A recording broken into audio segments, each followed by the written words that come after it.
They laughed when she said, "Sniper School Part 1, The Foundation." Fort Moore, Georgia, October 2023. 27 men waited for her to quit. They'd been placing bets since day one. Most gave her 3 days. The optimistic ones wagered a full week. None of them believed she'd see graduation. What they didn't know, at 14 years old, Captain Bryn Keller made a 940-yard shot on a coyote threatening her uncle's cattle with a borrowed rifle. In crosswinds that would have made seasoned marksmen pack up and go home. She never mentioned it, didn't need to. Some truths don't require words, they require results. The whispers. 0400 hours. The barracks were dark except for the dim glow of emergency exit signs casting red shadows across rows of metal bunks. Captain Bryn Keller lay perfectly still under a rough wool blanket, her eyes open, staring at the springs of the bunk above her. The air smelled like gun oil and sweat, mixed with the faint scent of pine trees drifting through the cracked window. Outside, Georgia humidity pressed against the building like a wet towel, the kind of sticky heat that made you feel like you were breathing underwater. She could hear them in the hallway, 2 male voices just outside her door, talking in that half-whisper soldiers use when they think no one's listening. "Give her 3 days," one said. His boots scraped against concrete as he shifted his weight. "Maybe 1 week if she's stubborn." The second voice laughed, low and certain. "Bet you $20 she quits before land nav." They always do. Bryn's hand moved to her dog tags. Fingers rubbed the embossed letters out of habit. It was the same motion she'd made as a kid on her uncle's ranch, touching spent shell casings in her pocket for luck before a long shot. Her jaw tightened, but her breathing stayed even and controlled. She'd heard this before. She'd heard worse. In her mind, another voice echoed. A friend from 2 years ago, sitting across from her in a college cafeteria, laughing at her dreams. "You'll never make it in the Army, and there's no way you could become a sniper." Bryn blinked slowly in the darkness. Those words had burned themselves into her memory, and she'd carried them like ammunition ever since. She was 38 years old, 5'5" with calloused hands and sun-weathered skin that came from years working outdoors. She was a cavalry scout with the 1st Squadron, 91st Cavalry Regiment, part of the legendary 173rd Airborne Brigade, the Sky Soldiers, rapid response force for Europe, Africa, and the Middle East. She'd earned her airborne wings. She'd proven herself in the field.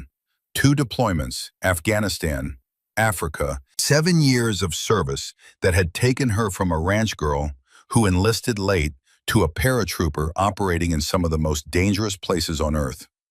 And now she was here at the Army Sniper School, one of only 2 women in a class of 28 soldiers. Her rifle sling hung on the post beside her bunk, adjusted exactly 3 notches from the end. Muscle memory from the ranch. Some habits you don't forget. Some habits become part of your DNA. But right now, in this moment, none of that mattered to the men outside her door. To them, she was dead weight, a diversity checkbox, a quota to fill, a political statement walking around in boots that would probably quit before the first week ended. They were waiting for her to fail, and she could feel the weight of their expectations pressing down harder than any rucksack ever had. Bryn closed her eyes, not to sleep, to remember. The mockery. 2 years earlier, Sierra Valley Community College, Northern California, a place where people went to restart their lives or finish what they'd started years before. Bryn sat at a cafeteria table with 3 friends, picking at a salad she wasn't really eating. The fluorescent lights buzzed overhead, and the room smelled like reheated pizza and industrial floor cleaner. The kind of institutional smell that made you feel like you were back in high school. She was 36 years old then, taking classes during a break between deployments. Most of her classmates were 18, 19, fresh out of high school, with their whole lives stretching ahead of them like an unopened highway. She felt ancient by comparison.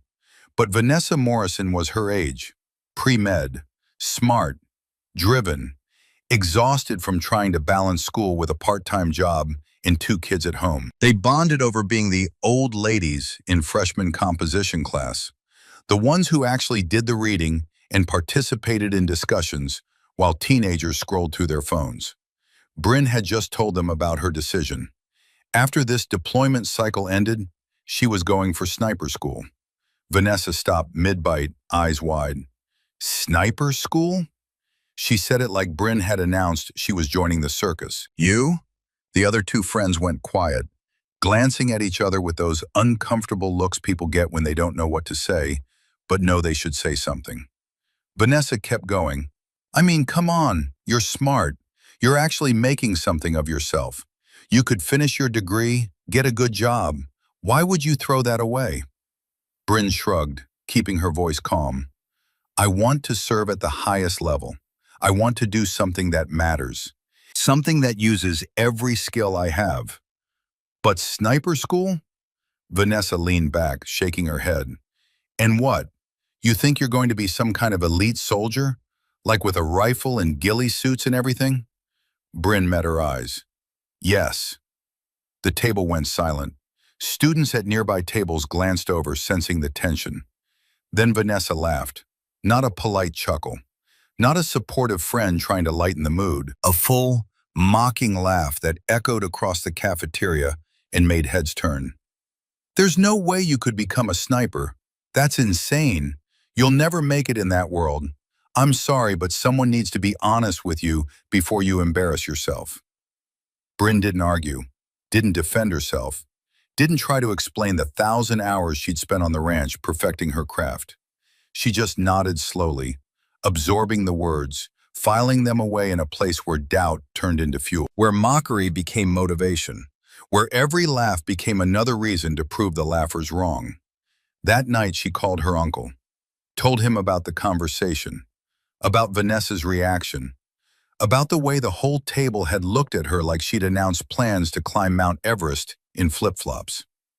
Uncle James Hartwell didn't laugh. He never did.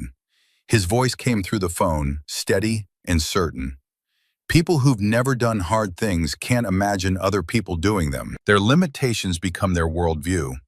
Don't let their small thinking make your world smaller, kiddo. You've been making impossible shots since you were 14 years old. This is just another target. 3 months later, Vanessa's number was blocked on her phone. Some people see obstacles. Bryn saw targets. The ranch.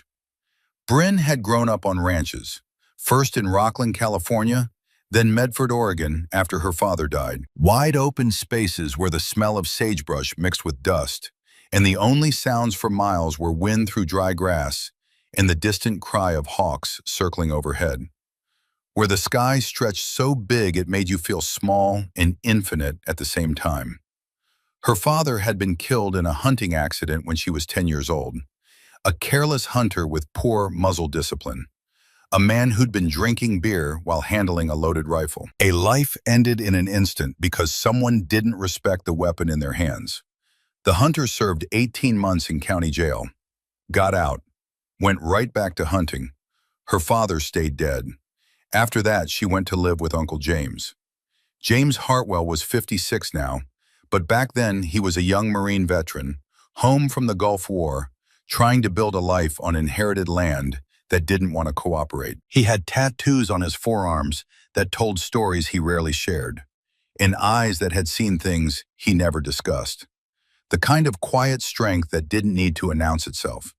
He taught Bryn to shoot when she was 12 years old, started with a .22 rifle that kicked less than a BB gun, taught her the fundamentals on tin cans at 50 yards, breathing, trigger control, the patience to wait for the perfect moment. Patience wins, he told her, his weathered hands guiding hers on the stock. Not speed, not strength, patience. The bullet doesn't care how tough you are. It doesn't care how badly you want to hit the target. It cares about wind, distance, and whether you can hold still long enough to let physics do its work. By the time she was 14, she was hunting coyotes with a .308 Winchester, protecting the cattle from predators that came down from the hills. Smart predators that learned the patterns of the ranch and adapted. The kind that required real skill to outsmart. She learned to track before she learned to drive. Learned to stay motionless for hours, waiting for the perfect shot. Learned to read the land like a book written in scat and hoof prints and broken branches. While other teenage girls were learning makeup and navigating social drama she never understood, Bryn was learning to read wind through mirage patterns and vegetation movement. Learning that a slight shift in grass direction meant wind was changing, that temperature inversions at dawn affected bullet trajectory, that patience and observation mattered more than expensive equipment. Her high school friends noticed something about her early on. She could find things. Lost car keys buried in couch cushions. A specific tool in a cluttered garage with 50 other tools. A face in a crowded room of hundreds. It was like her brain processed visual information differently, scanning and cataloging and identifying details most people's eyes passed right over. They started calling her Hawkeye. At the time, it was just a nickname, a joke among friends who thought it was cool that the quiet ranch girl could spot things they couldn't. Nobody imagined that years later, that joke would become her call sign. That the girl who could find lost keys in tall grass would become the woman who could spot an enemy combatant at 800 meters in partial concealment. But Uncle James knew. When she told him at age 30 about enlisting, about her goals, about wanting to eventually attend sniper school, he just nodded with that slight smile he got when he knew something others didn't. You've been training for this your whole life, kid. You just didn't know it yet. The Army will teach you their way. That's good. You need to learn their way. But you're bringing something they can't teach. Something that takes decades to develop. What's that? Patience. Real patience. Not the kind you learn in a classroom. The kind that comes from watching a coyote for 3 hours, waiting for the wind to settle. The shot that changed everything. She was 14 years old. Late summer, 1999. Oregon hills baking under an August sun that turned the grass gold and made the air shimmer. The coyote had been killing calves for 3 weeks straight. Uncle James had tried everything. Leg-hold traps that the animal avoided. Electronic calls that it ignored. Night watches with thermal optics that revealed nothing but raccoons and possums. The animal was smart, too smart. It hunted at dawn when the light was tricky and human attention was low. It struck fast, killing with precision, then disappeared into the mountain timber before anyone could respond. It never used the same approach twice. They were going to lose more cattle if something didn't change. Each calf represented months of investment, feed, veterinary care, future breeding stock. The ranch operated on thin margins. This coyote was costing them money they didn't have. That morning, Uncle James woke Bryn at 0430 hours. Didn't say much, just handed her his .308 Winchester and a box of federal ammunition. The rifle was older than she was, a Remington 700 with a worn stock and scope that had seen 20 years of hunting seasons. But it was zeroed perfectly, and Uncle James maintained it like a surgeon maintains his instruments. They drove out to the eastern pasture in his old Ford pickup, headlights cutting through the pre-dawn darkness like knives through black velvet. "Coyote's been hitting this section," he said quietly. His voice always got quieter when he was hunting, like he was already slipping into that mindset where every sound mattered. "Patterns suggest it comes down from that ridge line." He pointed to a hill that looked impossibly far away, barely visible in the gray light before dawn. "If we're lucky, it'll show itself at first light. If we're not, we wait for tomorrow." They set up in a shallow depression that gave them concealment and a clear line of sight across the valley. Uncle James had his spotting scope on a small tripod. Bryn had the rifle on a bipod, the kind Uncle James had fabricated from scrap metal in his workshop. The sky shifted from black to deep blue to pale orange, colors bleeding into each other like watercolors on wet paper. 0612 hours. The coyote appeared, a gray shape moving along the ridgeline, nose to the ground hunting for scent trails, moving with that careful efficiency predators have, every movement purposeful, no wasted energy. Range, Uncle James said quietly, eye pressed to the spotting scope. Bryn looked through the rifle scope, found the animal in her field of view. Her heart was pounding, but her hands were steady. Uncle James had taught her that your heart could race all it wanted as long as your hands stayed calm. 940 yards, Uncle James said after a moment of calculation. Maybe 950. Winds running about 18 miles per hour, left to right. See how the grass is bending? She did. Could see the wave pattern moving across the valley like an invisible hand stroking the earth. He paused. That's too far, kiddo. Way too far. We'll wait for it to come closer. It usually works down this way.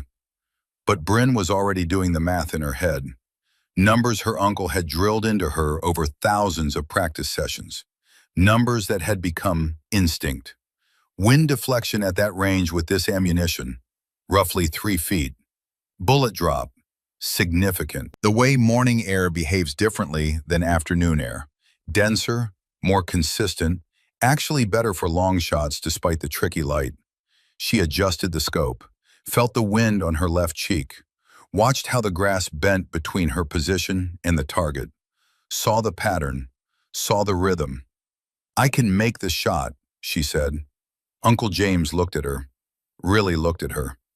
Bryn, that's almost 1,000 yards.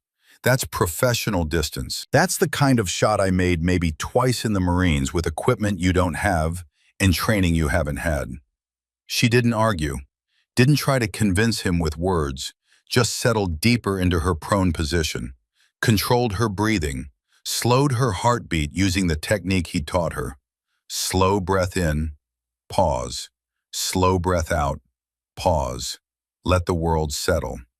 The coyote stopped moving, stood broadside on the ridgeline.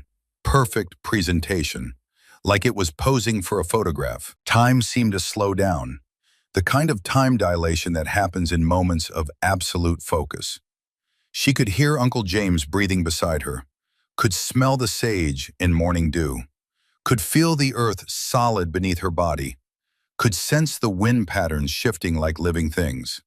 The crosshairs settled on a point in space where geometry and instinct told her the bullet and target would meet.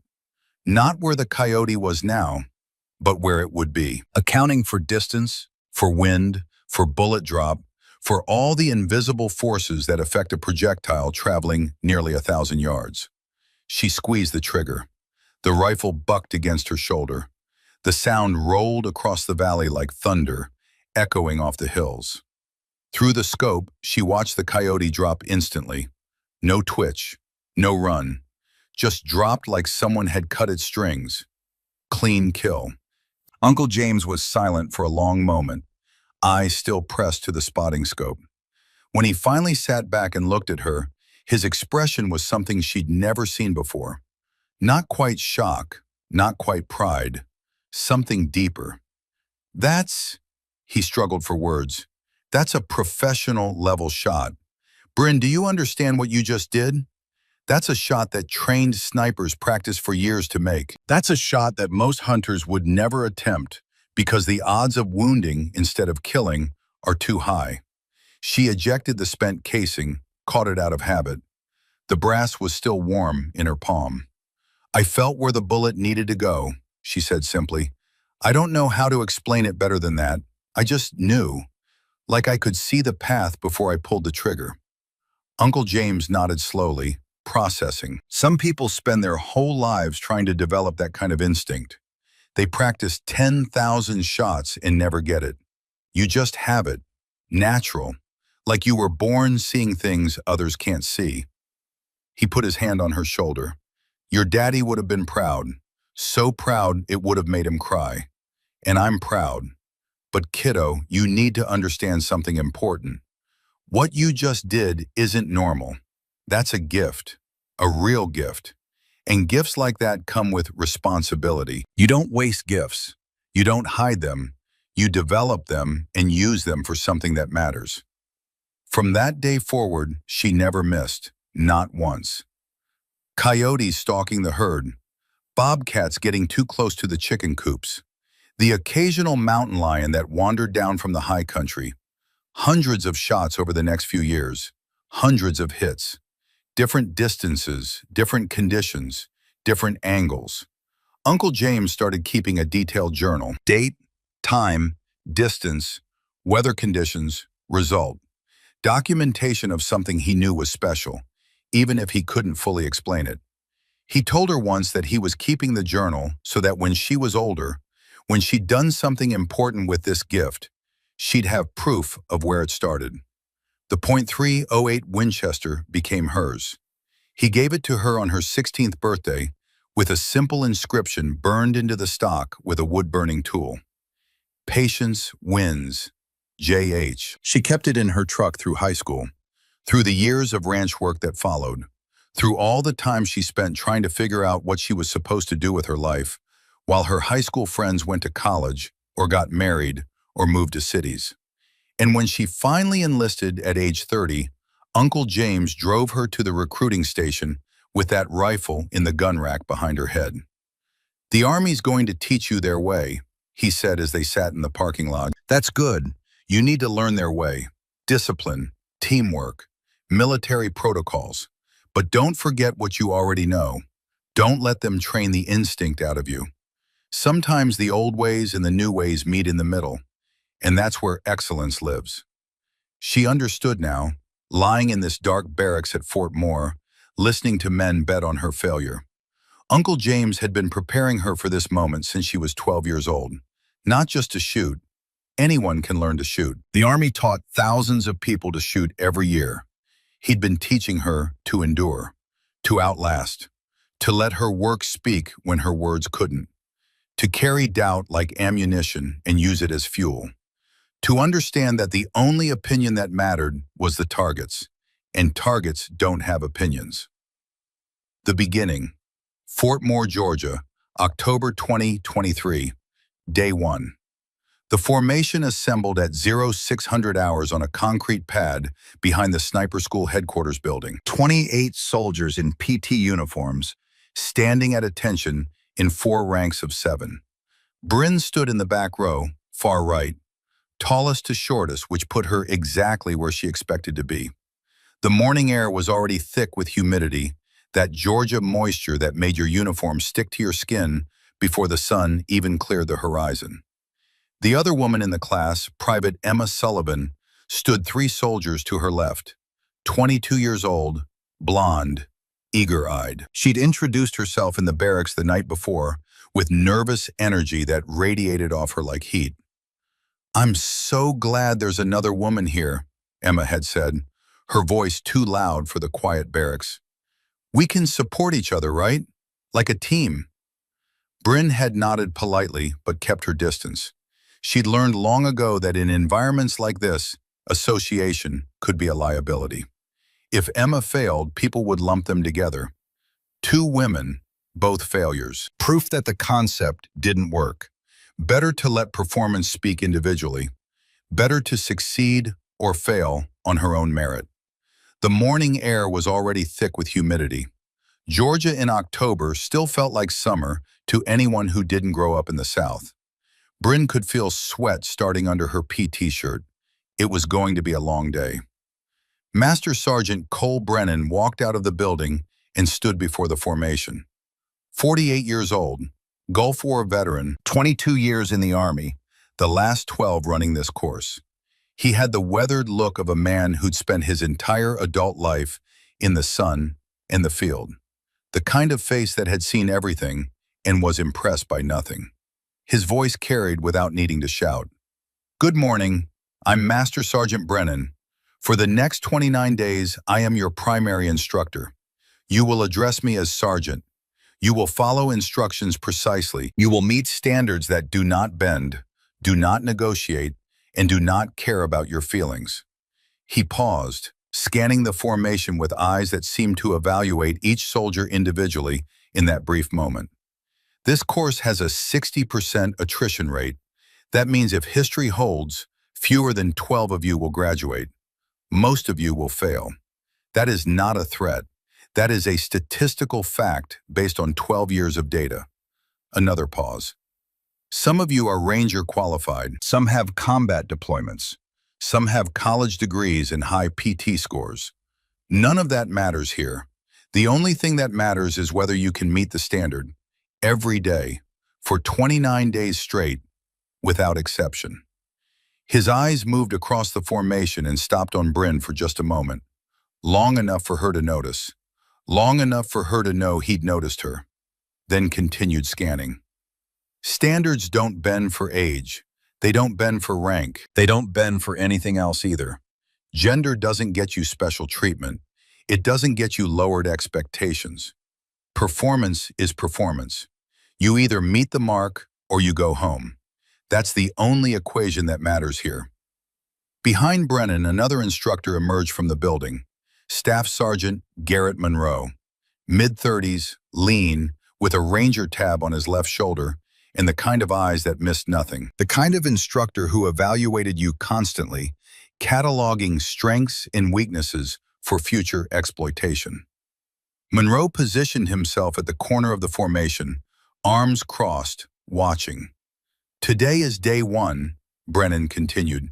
PT test, 12-mile ruck march, 50 pounds of gear, you have 4 hours. Anyone who falls out fails and goes home immediately. No second chances. No medical excuses unless you're actively dying. Questions? Silence. Outstanding. Draw your rucks from supply. Formation in 30 minutes. Dismissed. The formation broke. Soldiers moved toward the supply building with purpose, but not panic. Everyone here had done ruck marches before.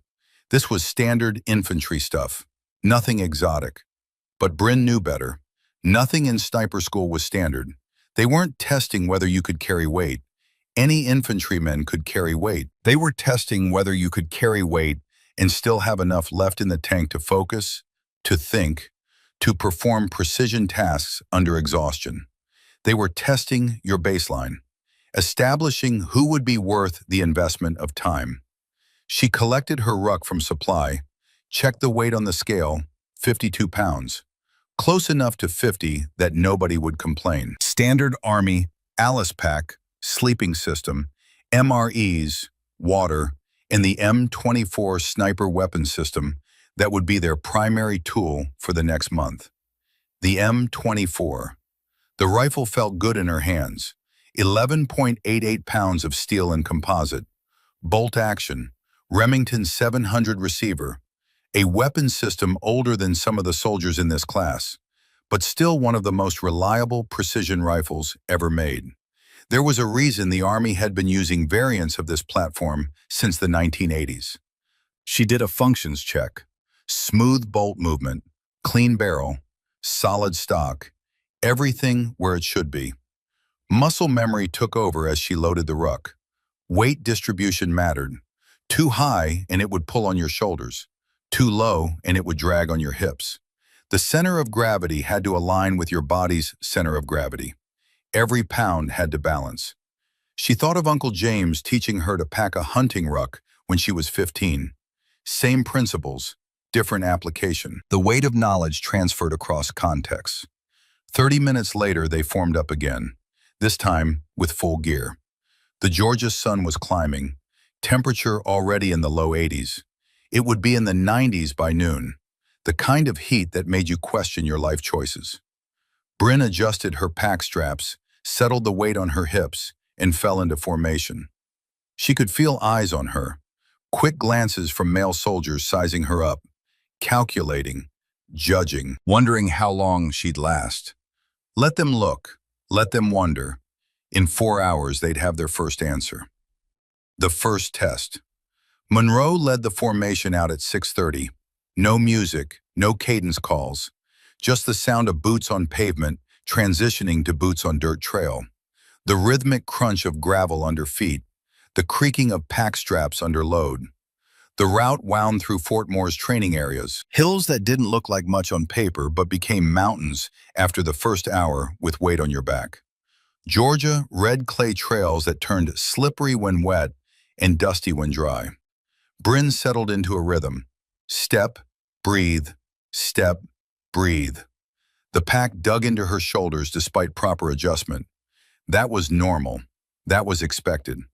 Pain was just information. It told you something was happening.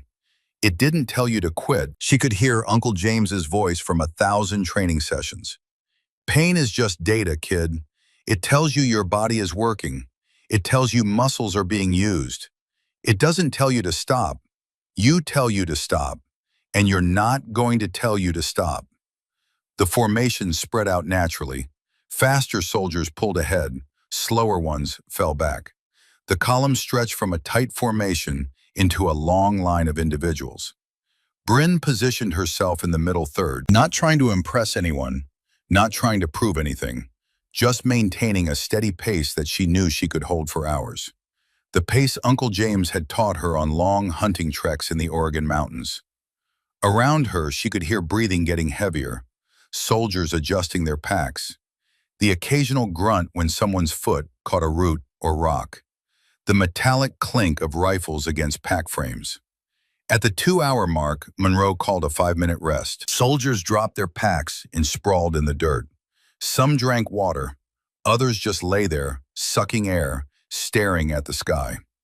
Bryn stayed on her feet, loosened her shoulder straps slightly, but didn't remove the pack, sipped water, controlled her breathing. Staying vertical kept the muscles engaged, made it easier to start moving again. She noticed Emma Sullivan sitting against a tree, hands shaking slightly as she drank. The younger woman's face was flushed red, not pink, red. She was struggling already, and they weren't even halfway done. Monroe walked through the group, observing, making mental notes. His eyes cataloged everything. Who was struggling? Who was fine? Who was faking fine? He stopped near Bryn. "Doing all right, Captain?" His tone was neutral, not friendly, not hostile, just collecting data. "Yes, Sergeant." He nodded once and kept moving. The march resumed. The next 2 hours were harder. Feet were blistering. Shoulders were screaming. The weight that had seemed manageable at the start now felt like it had doubled. At the 4-hour mark, they crossed the finish line back at the training area. Bryn checked her watch. 3 hours and 32 minutes, middle of the pack, exactly where she needed to be.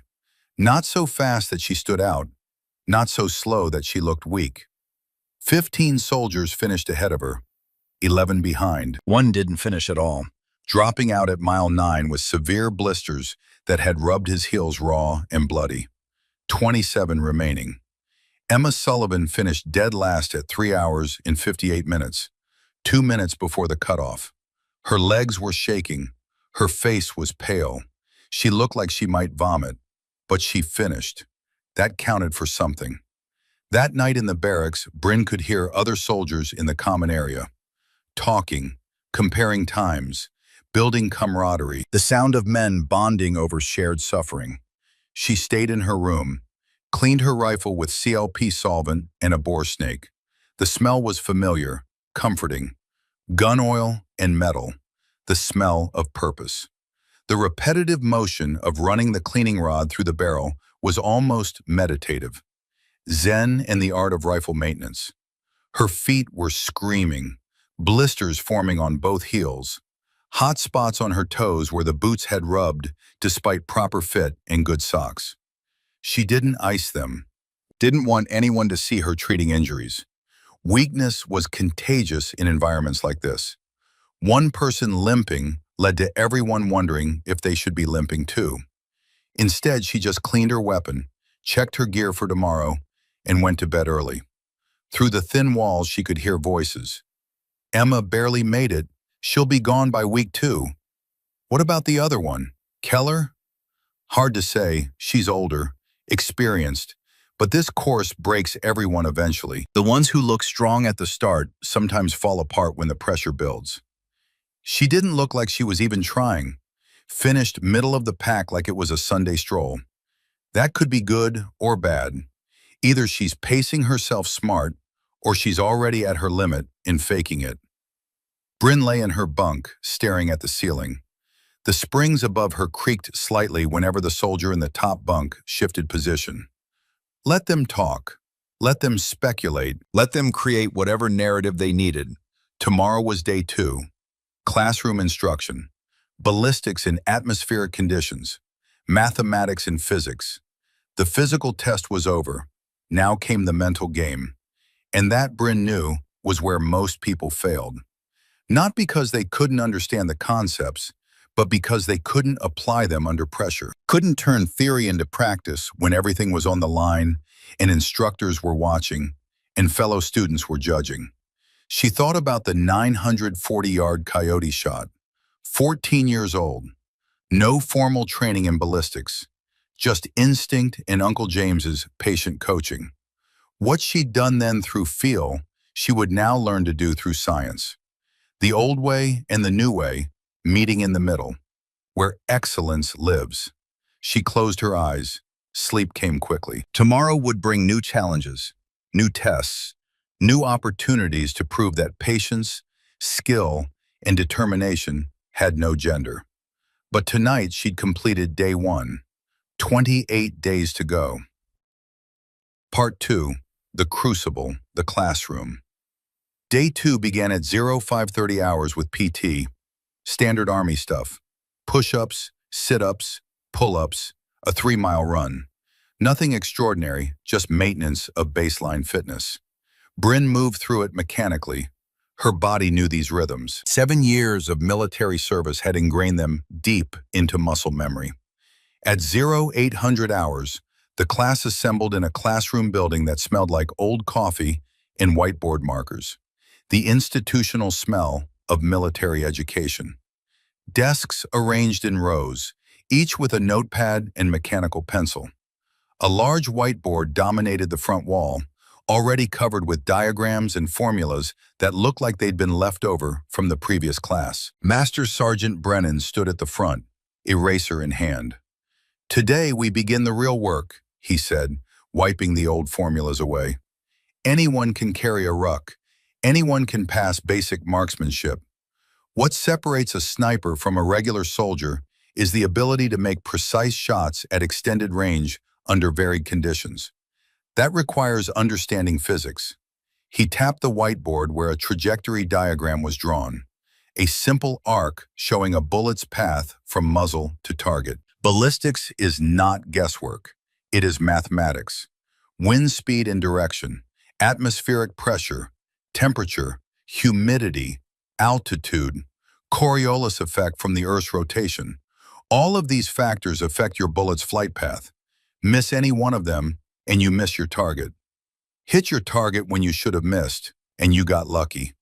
Luck doesn't graduate from this course. Knowledge graduates from this course. For the next 3 hours, Brennan walked them through the fundamentals. How air density changes with altitude and temperature.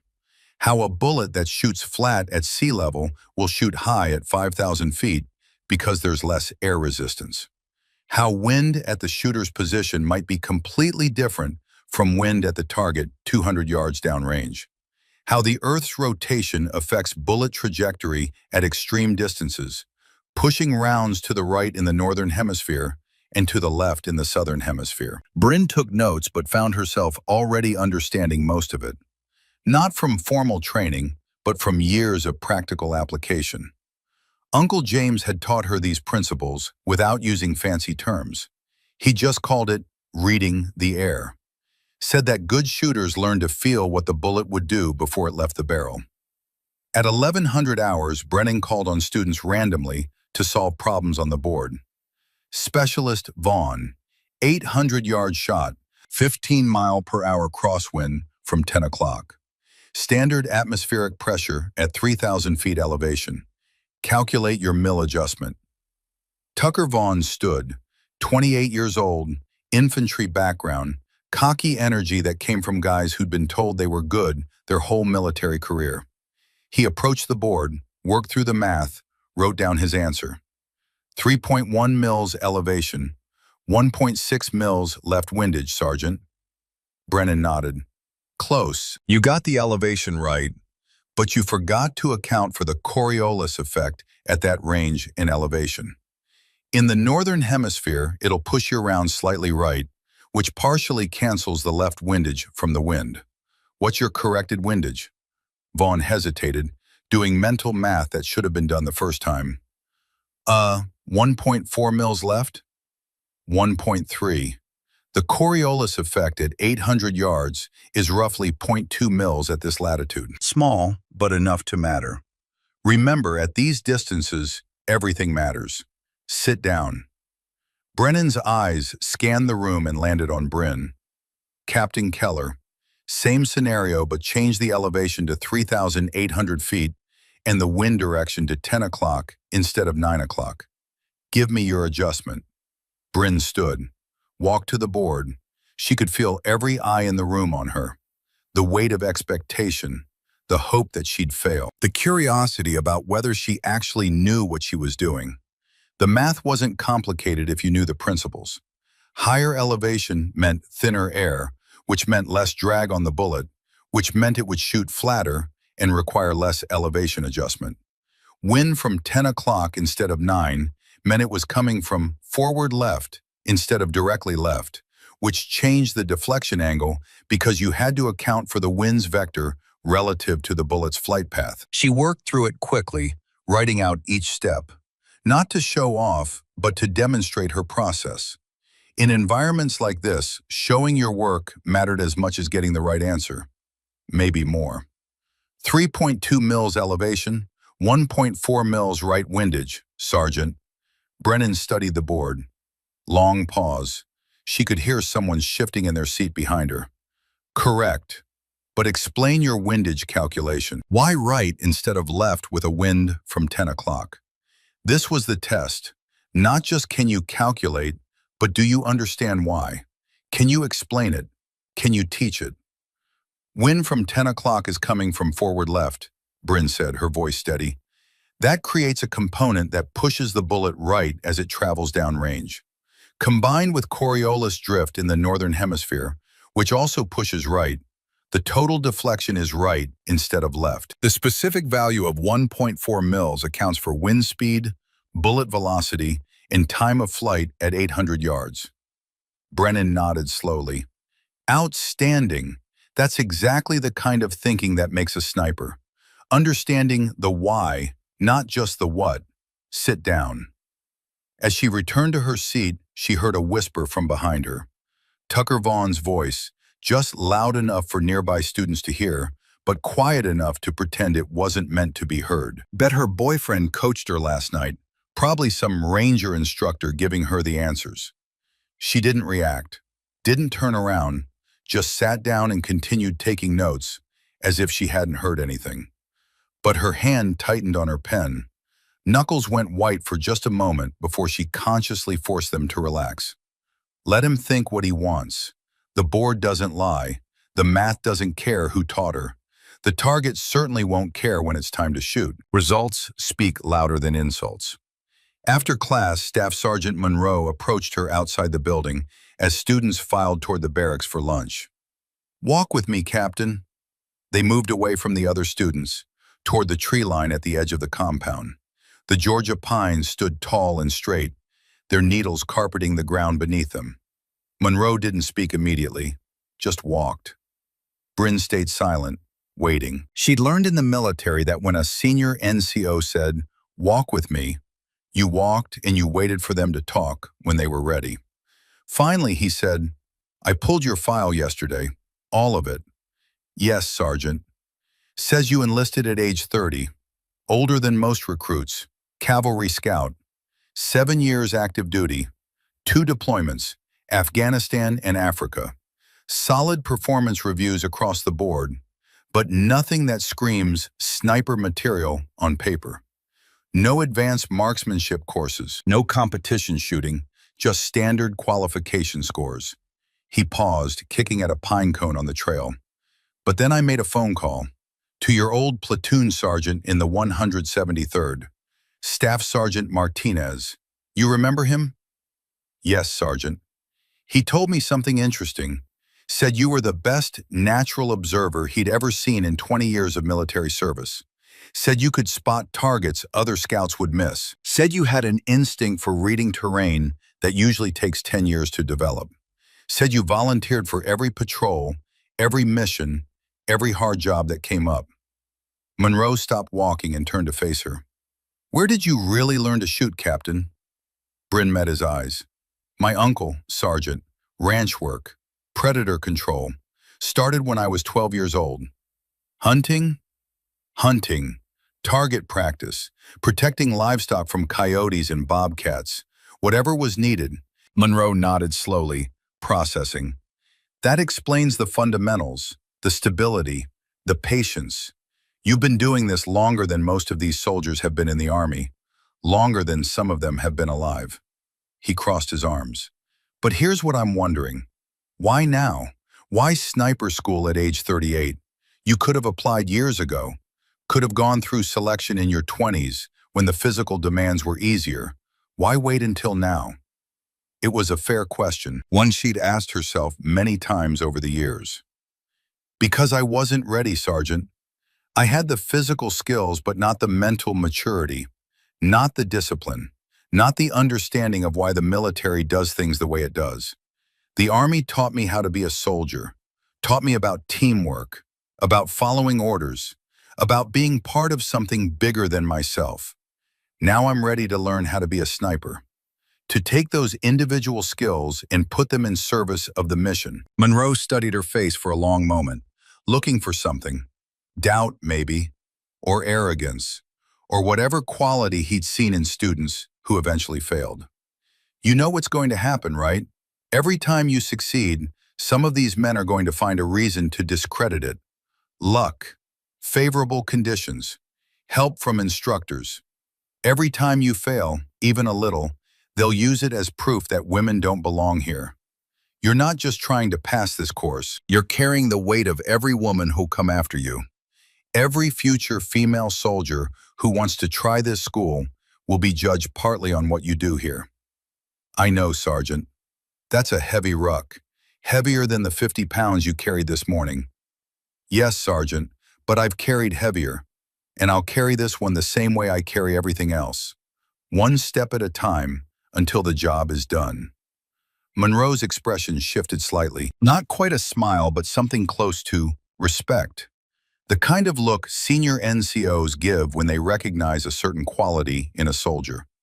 Carry on, Captain, and remember, Master Sergeant Brennan and I don't care what anyone thinks. We only care what the targets say. And targets don't lie. They don't have opinions. They don't have biases. They either fall or they don't. That's the only metric that matters here. He walked away, leaving Bryn standing at the edge of the tree line. She looked out at the Georgia pines, breathing in the scent of sun-warmed needles in red clay, the smell of the South. Targets don't lie. She'd been hitting targets since she was 12 years old. Hundreds of them. Maybe thousands if you counted all the practice sessions with Uncle James. Tin cans and paper targets and steel gongs and living coyotes that were smart enough to make it challenging. The targets at this course would be no different. They were just targets, distance and wind and mathematics. All she had to do was what she'd always done. Be patient, read the conditions, and let the bullet do its work. Everything else was just noise. The breaking point. Day 5 arrived with overcast skies and humidity so thick you could drink it. Land navigation day. The test that separated those who could read maps and terrain from those who merely thought they could. Each student received a topographic map marked with 5 points. They had 6 hours to locate all 5 points in sequence, using only map and compass. No GPS, no cell phones, no asking for directions. Just orienteering fundamentals that the Army had been teaching since before satellites existed. Emma Sullivan drew her map at 600 hours, studied it for 10 minutes with furrowed brow, and stepped off into the woods at 6:20. Bryn watched her go, saw the uncertainty in the younger woman's movements, the way she kept checking and rechecking her compass, the hesitation before choosing a direction. The body language of someone who wasn't confident but was trying really hard to fake it. Bryn drew her own map 20 minutes later, studied the terrain features, ridge lines and saddles, water sources and road networks, identified the elevation changes, the obvious landmarks, the terrain traps where people typically got lost. Plotted her route not for speed, but for certainty. Sometimes the longer route was actually faster if it meant you didn't get lost. In the woods, time moved differently. No sounds of civilization except the distant rumble of artillery from another training area. Just boots on leaves, breathing, and the occasional call of birds overhead. The forest had its own rhythms if you knew how to listen. She found her first point in 40 minutes. A small red flag tied to a tree at a trail junction. She marked her card with the code written on the flag and continued to point 2. The second point was harder. Required crossing a creek and climbing a steep hillside covered in loose shale that shifted under her boots. But she'd grown up in terrain like this. Oregon hills, California ranges. Her body knew how to move through forests without fighting it, knew which trees had roots stable enough to grab, knew how to read slope and choose the path of least resistance. Point 2. Point 3. Point 4. She was making good time. 3 hours elapsed and she had 4 points confirmed. 1 more to go and she'd be back with time to spare. Point 5 should have been straightforward according to the map. A clearing on a ridgeline, 500 meters from point 4 on an azimuth of 45 degrees. But when she reached the coordinates, there was no flag, no clearing, just dense forest that didn't match the map's representation. She stopped, pulled out her map and compass, reshot her azimuth, checked her pace count, verified her elevation using terrain features. The math said she was in the right place. The terrain said otherwise. She'd learned from Uncle James that sometimes maps lie, not intentionally, but because terrain changes. Trees grow, clearings fill in, streams change course. What was accurate 5 years ago when the map was printed might not be accurate today. Maps are snapshots, he'd told her. The land is a movie. Sometimes you have to adjust for the difference. She expanded her search pattern, moved in a systematic grid, checking every tree within a 100-meter radius. Methodical, patient, the way Uncle James had taught her to search for wounded game that had run after being shot. Found the flag 15 minutes later, attached to a tree at the edge of what used to be a clearing, but was now young forest. Pine saplings 6 feet tall, where there had probably been open ground when the map was made. She marked her card and headed back to the start point, finished with 20 minutes to spare. Back at the assembly area, about half the class had already returned. Soldiers sat in the grass, drinking water, checking their cards against each other, building camaraderie through shared experience. Tucker Vaughn was there, Dawson Reed, several others. But Emma Sullivan wasn't. An hour passed. More students trickled in. Some had found all 5 points. Some had found only 3 or 4 and would receive partial credit. One student had gotten completely turned around and found none of the points, just wandered in circles for 3 hours before finally giving up and following a road back. Still no Emma. At the 4-hour mark, Bryn began to worry. Land navigation wasn't dangerous in the traditional sense. There were no cliffs, no quicksand, no predators larger than raccoons. But it was easy to get turned around, to lose confidence in your navigation and start second-guessing every decision, to panic and make things worse. Monroe stood near the assembly area, radio in hand, monitoring. At 5 hours, he keyed his radio. "All stations, this is control. We have 1 student unaccounted for. Initiate search protocol." Instructors fanned out into the woods, some following likely routes, others checking known problem areas where students typically got confused, areas where terrain features looked similar, and it was easy to mistake one ridge for another. They found Emma at hour 6. One of the instructors guided her out of a ravine 3 kilometers off course. She was muddy, exhausted, and holding back tears that streaked the dirt on her face. She'd found only 2 of the 5 points, failed the evolution. Master Sergeant Brennan met her at the assembly area. His voice was firm, but not unkind. The voice of a man who'd delivered this news before and would deliver it again. "Private Sullivan, you failed to complete the land navigation course within the time limit. Per the standards of this school, That constitutes a course failure. You will be dropped from training and returned to your unit. Do you understand? Emma nodded. Her voice was barely a whisper. Yes, Sergeant. You served honorably and gave your best effort. That's all anyone can ask. There's no shame in attempting something difficult. Most soldiers never have the courage to try. Pack your gear. Transportation leaves in 2 hours. Emma looked around the assembly area. Her eyes found Bryn. For a moment, their gazes locked.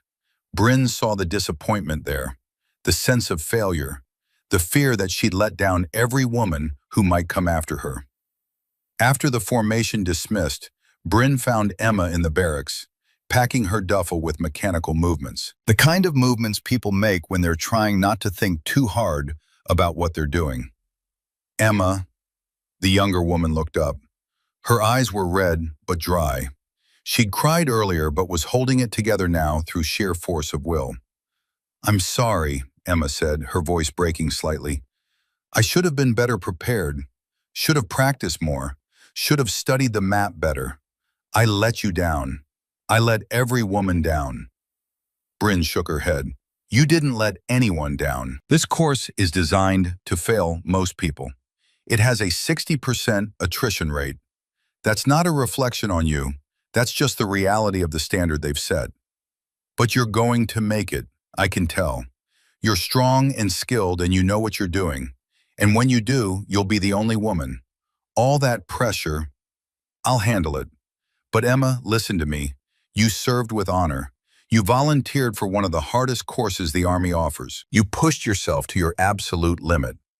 Most soldiers never have the courage to even try. The fact that you were here, that you attempted this, that you gave everything you had, that matters. That means something. Emma nodded slowly. What made you different? What do you have that I don't? I need to know. It was a fair question, one Bryn had considered many times while watching Emma struggle. Time, she finally said.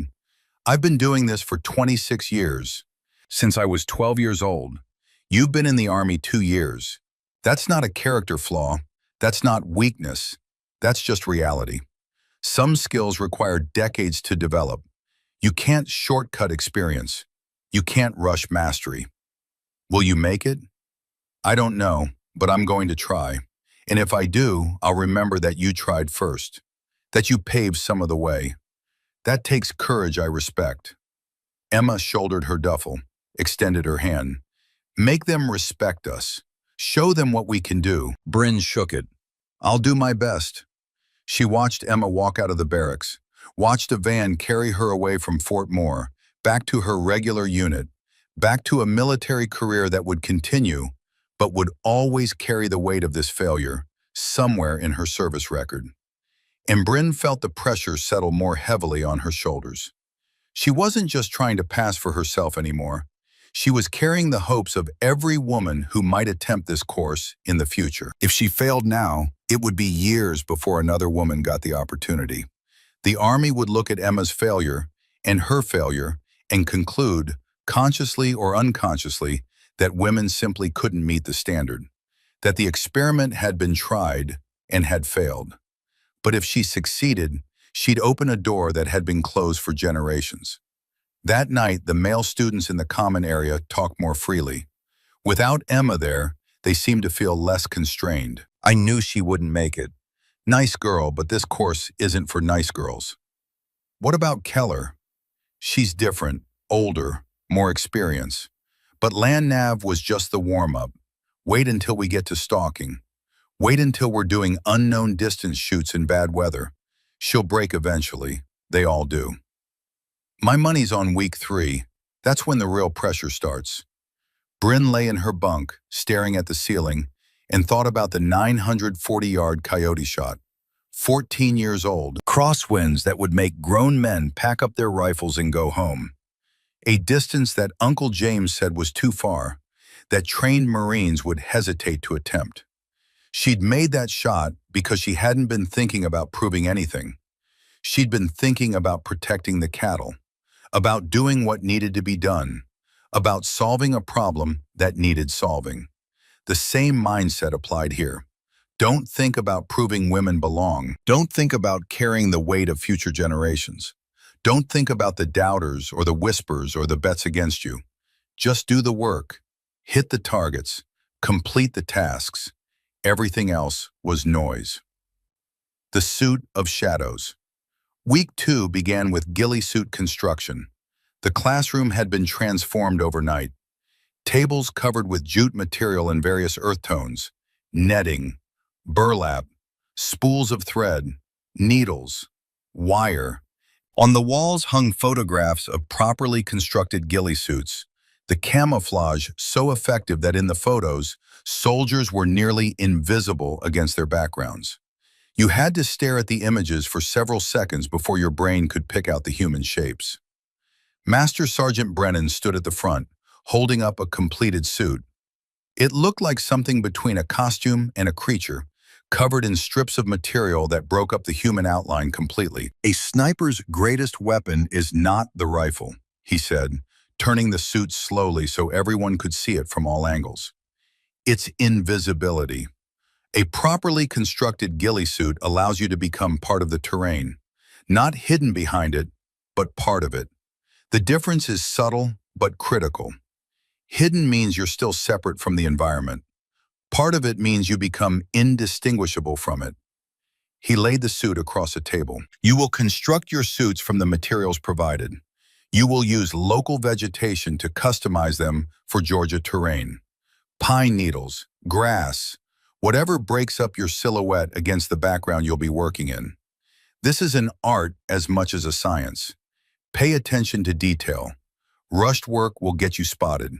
Spotted snipers are dead snipers. The students spread out to their workstations. Bryn found herself at a table near the window, natural light streaming in and casting shadows across the materials. She picked up the base netting, felt the weight and texture, started planning her approach. This wasn't random. This required thought. This wasn't new to her. Uncle James had taught her to build hunting blinds when she was 15. Different materials, same principles. You weren't trying to become invisible in an absolute sense. You were trying to break up the pattern that human brains instinctively recognize as human. The bilateral symmetry, the vertical lines, the movement patterns. She began stitching jute strips to the netting in irregular patterns. Not symmetrical. Nature doesn't do symmetry. Random lengths, random spacing, building up layers that would create depth and shadow when light hit it from different angles. Her hands moved with practiced confidence, stitching from ranch work, to pairs on tarps and tents and gear that broke in the field. The kind of practical skills that civilian life had taught her long before the Army entered the picture. Across the table, Dawson Reed watched her work. 29 years old, North Carolina native, friendly disposition. He'd been one of the few soldiers who treated her with consistent professional courtesy from day one. "You've done this before," he observed, "something similar.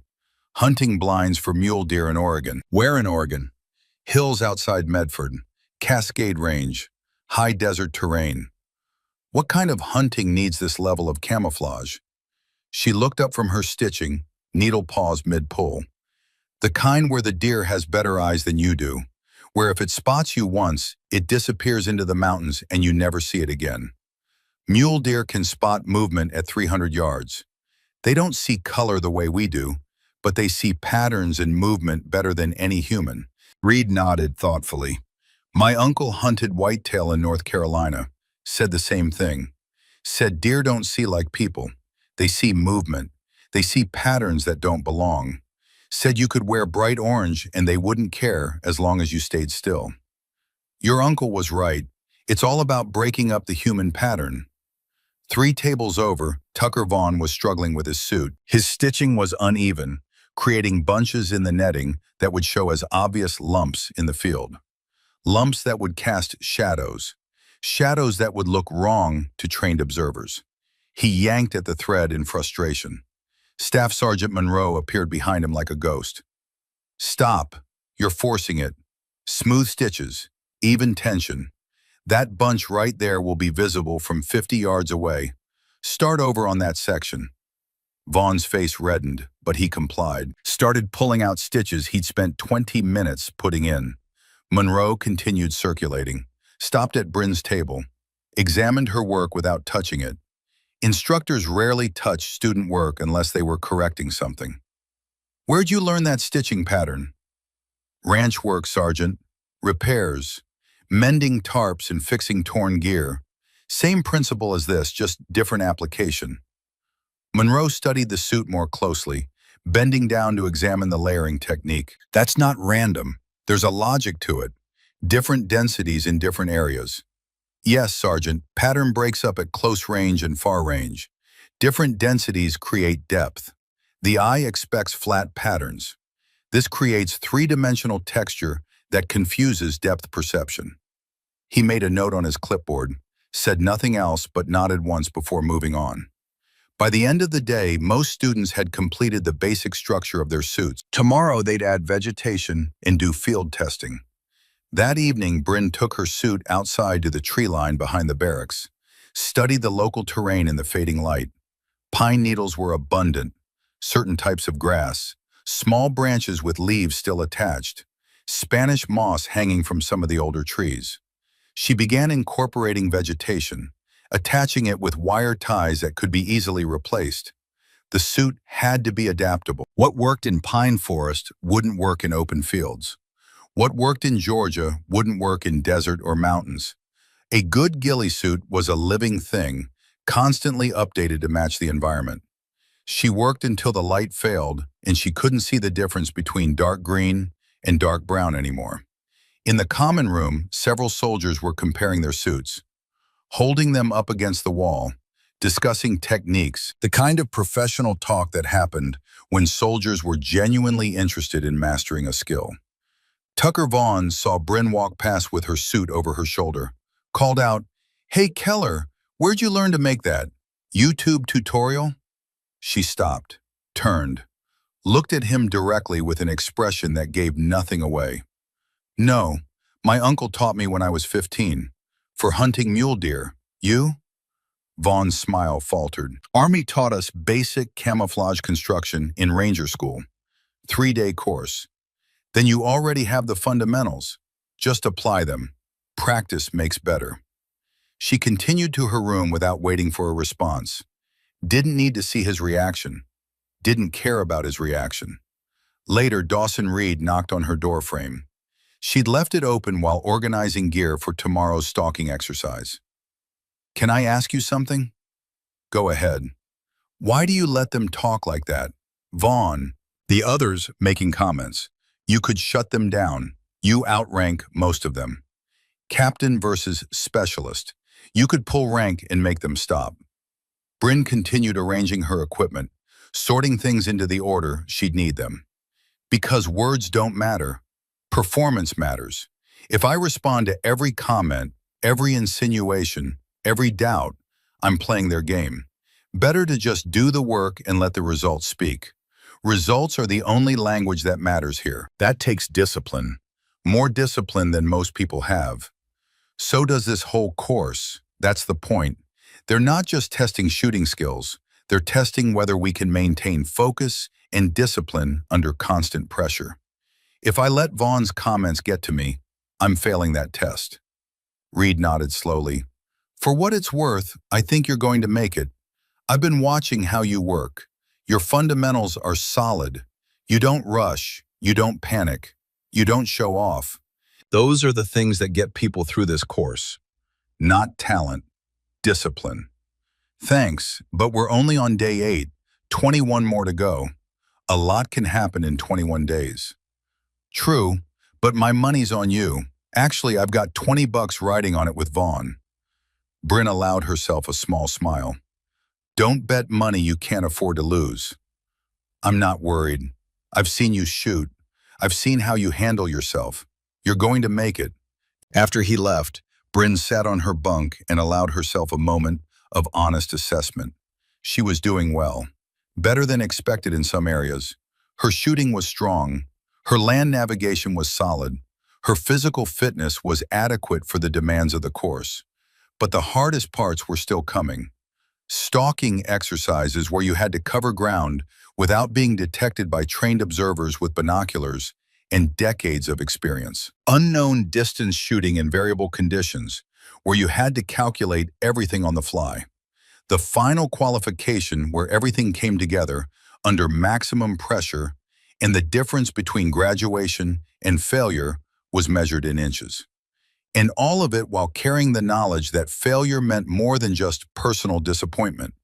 It meant setting back the cause of every woman who might come after her.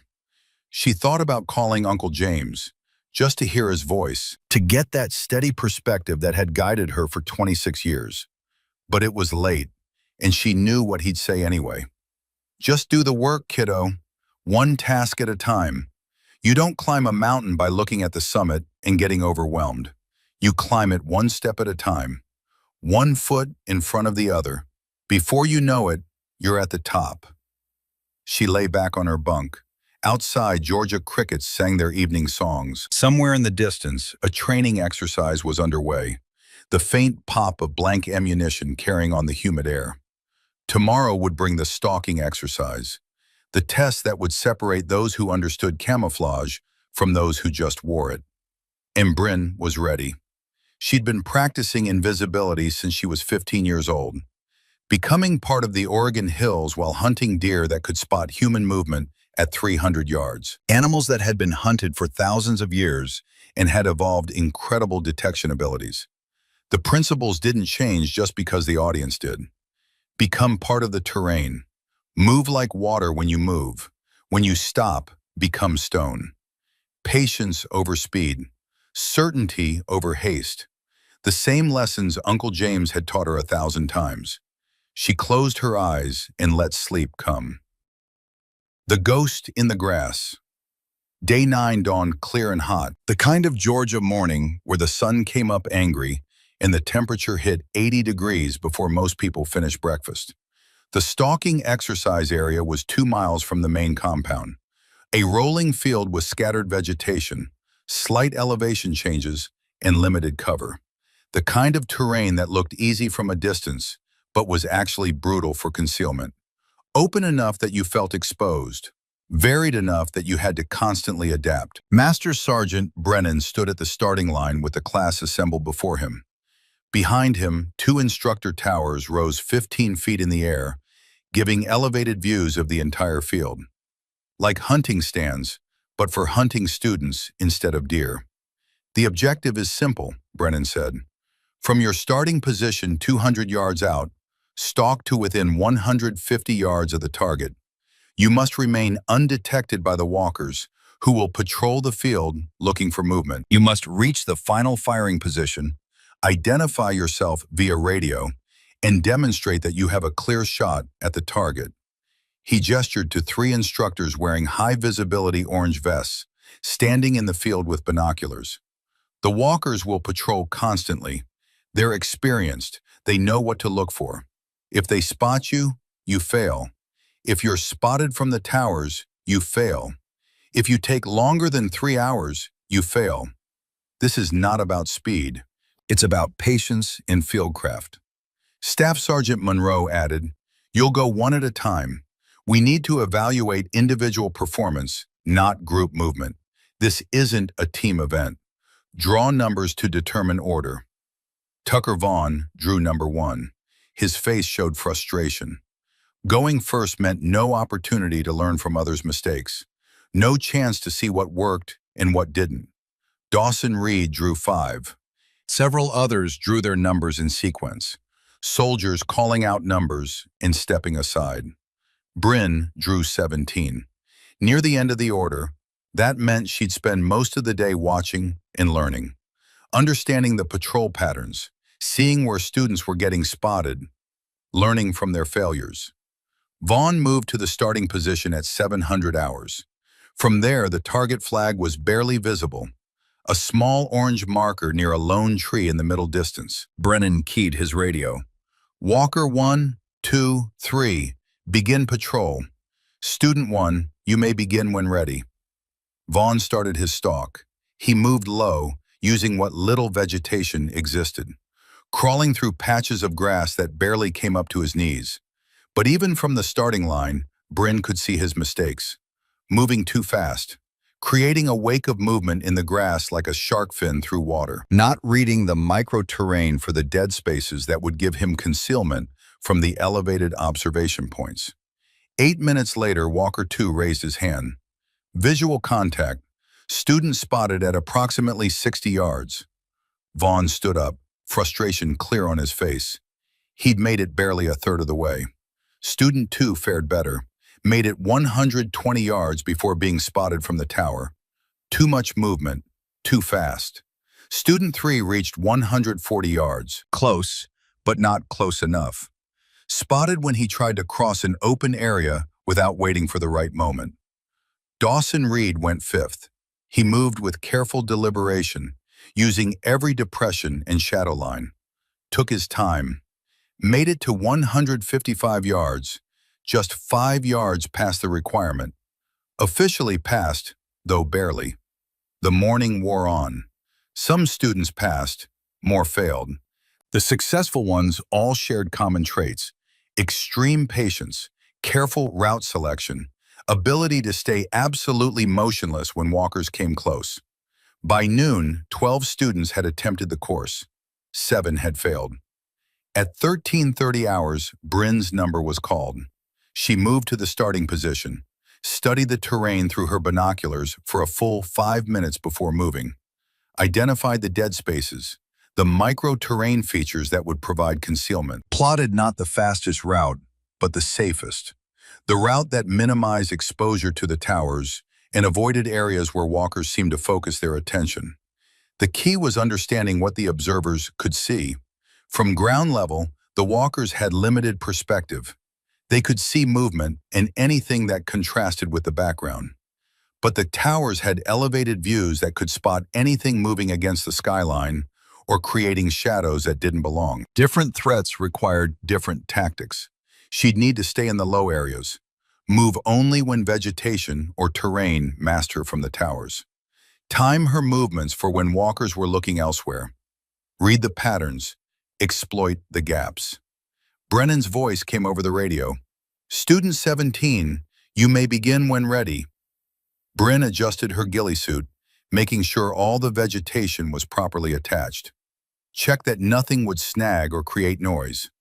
Then began. The first 50 yards took her 40 minutes. She moved in short bursts of 5 to 10 feet, then remained absolutely still for several minutes, watching, learning the patrol patterns, understanding the rhythm of the walkers' movements. One of them, a younger sergeant, was methodical. Left to right sweeps every 3 minutes. The second walker was more random, but tended to focus on the areas with the most vegetation. The third walker seemed bored, going through the motions. That was the dangerous one. Bored people sometimes saw things in their peripheral vision that focused people missed. Walker 1 passed within 20 feet of her at the 40-minute mark. She could hear his boots in the grass, could hear him breathing, could hear the slight rustle of his clothing as he walked. She didn't move, didn't even blink. Her breathing was so shallow it was barely perceptible. Every muscle locked in position.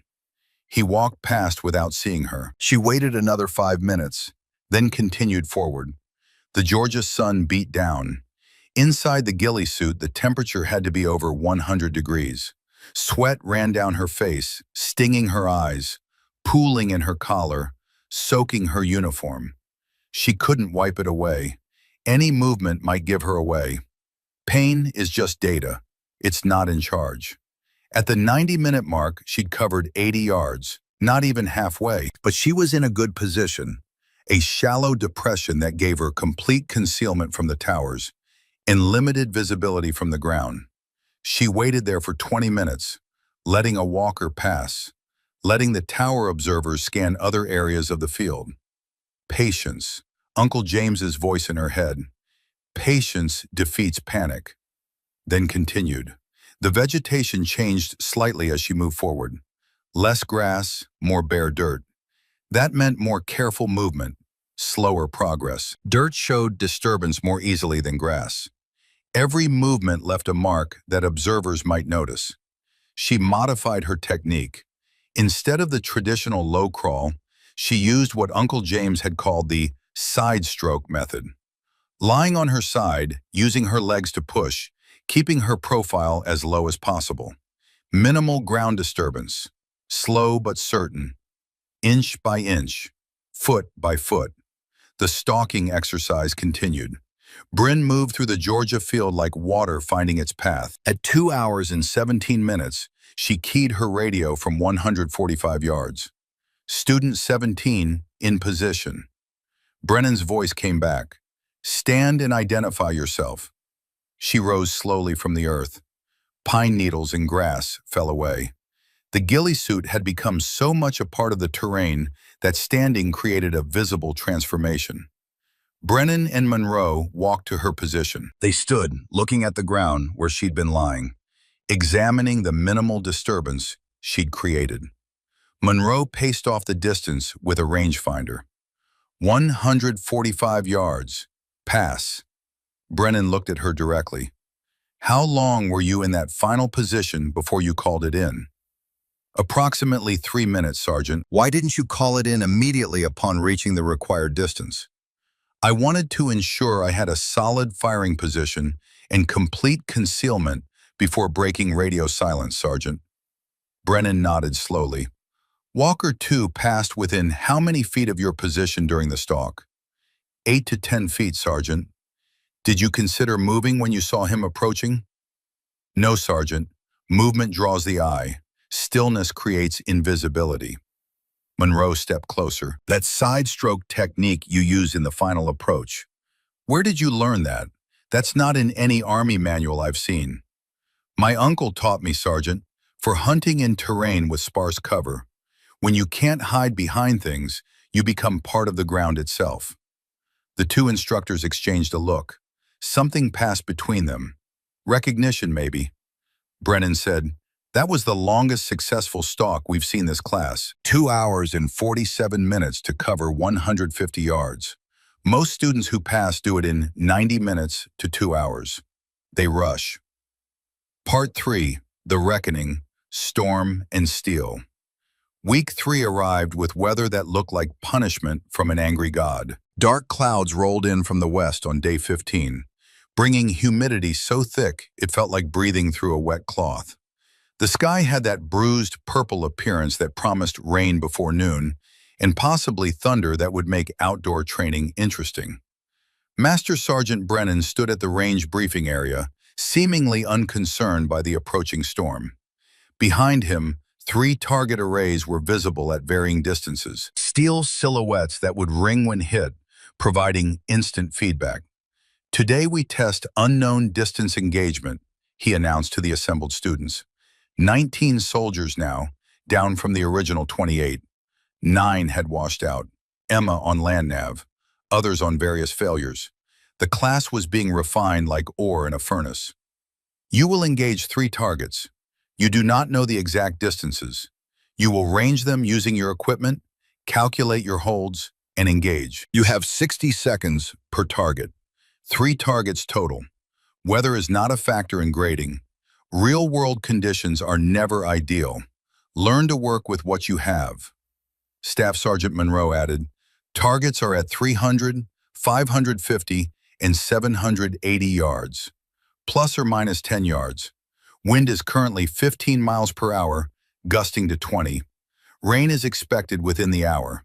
Barometric pressure is dropping. If you cannot adapt to changing conditions, you cannot function as a sniper in the real world.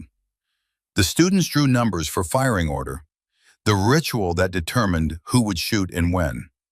Tucker Vaughn drew early again, number 3. His face showed resignation. He'd been struggling since the stalking failure, his confidence visibly shaken.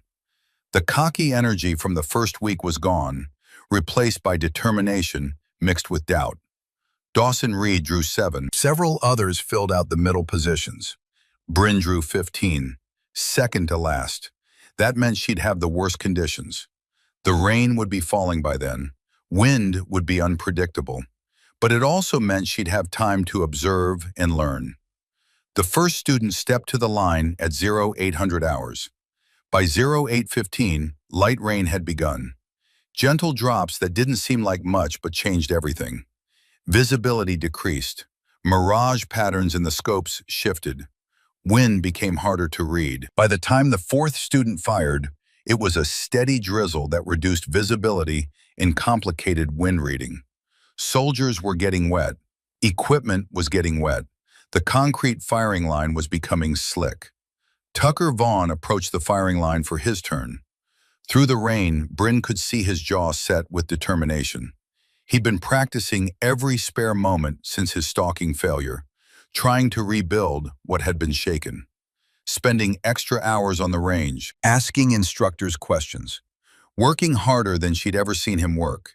He ranged his targets with the laser rangefinder, made his calculations, checked his data book where he'd written notes about previous shoots.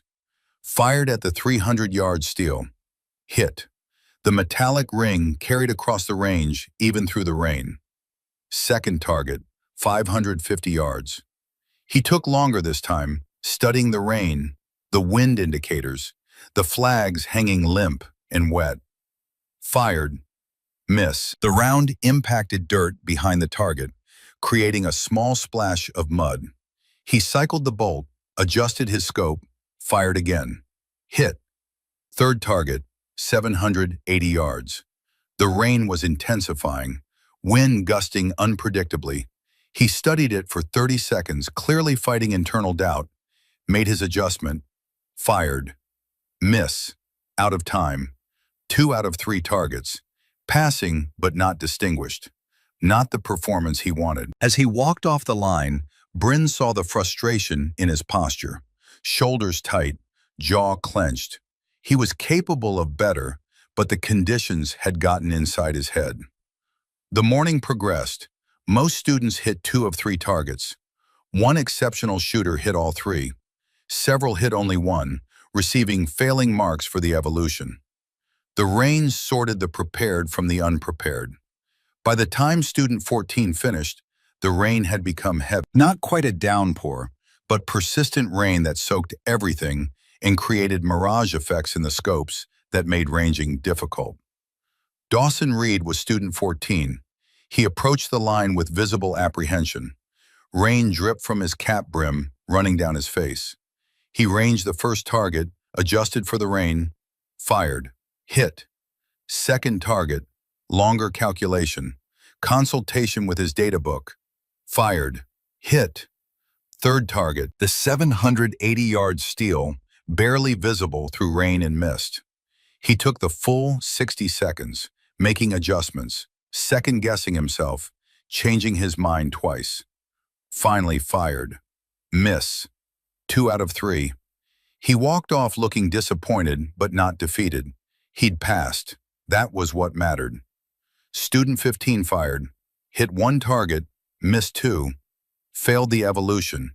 Would have to repeat or wash out. Then it was Bryn's turn.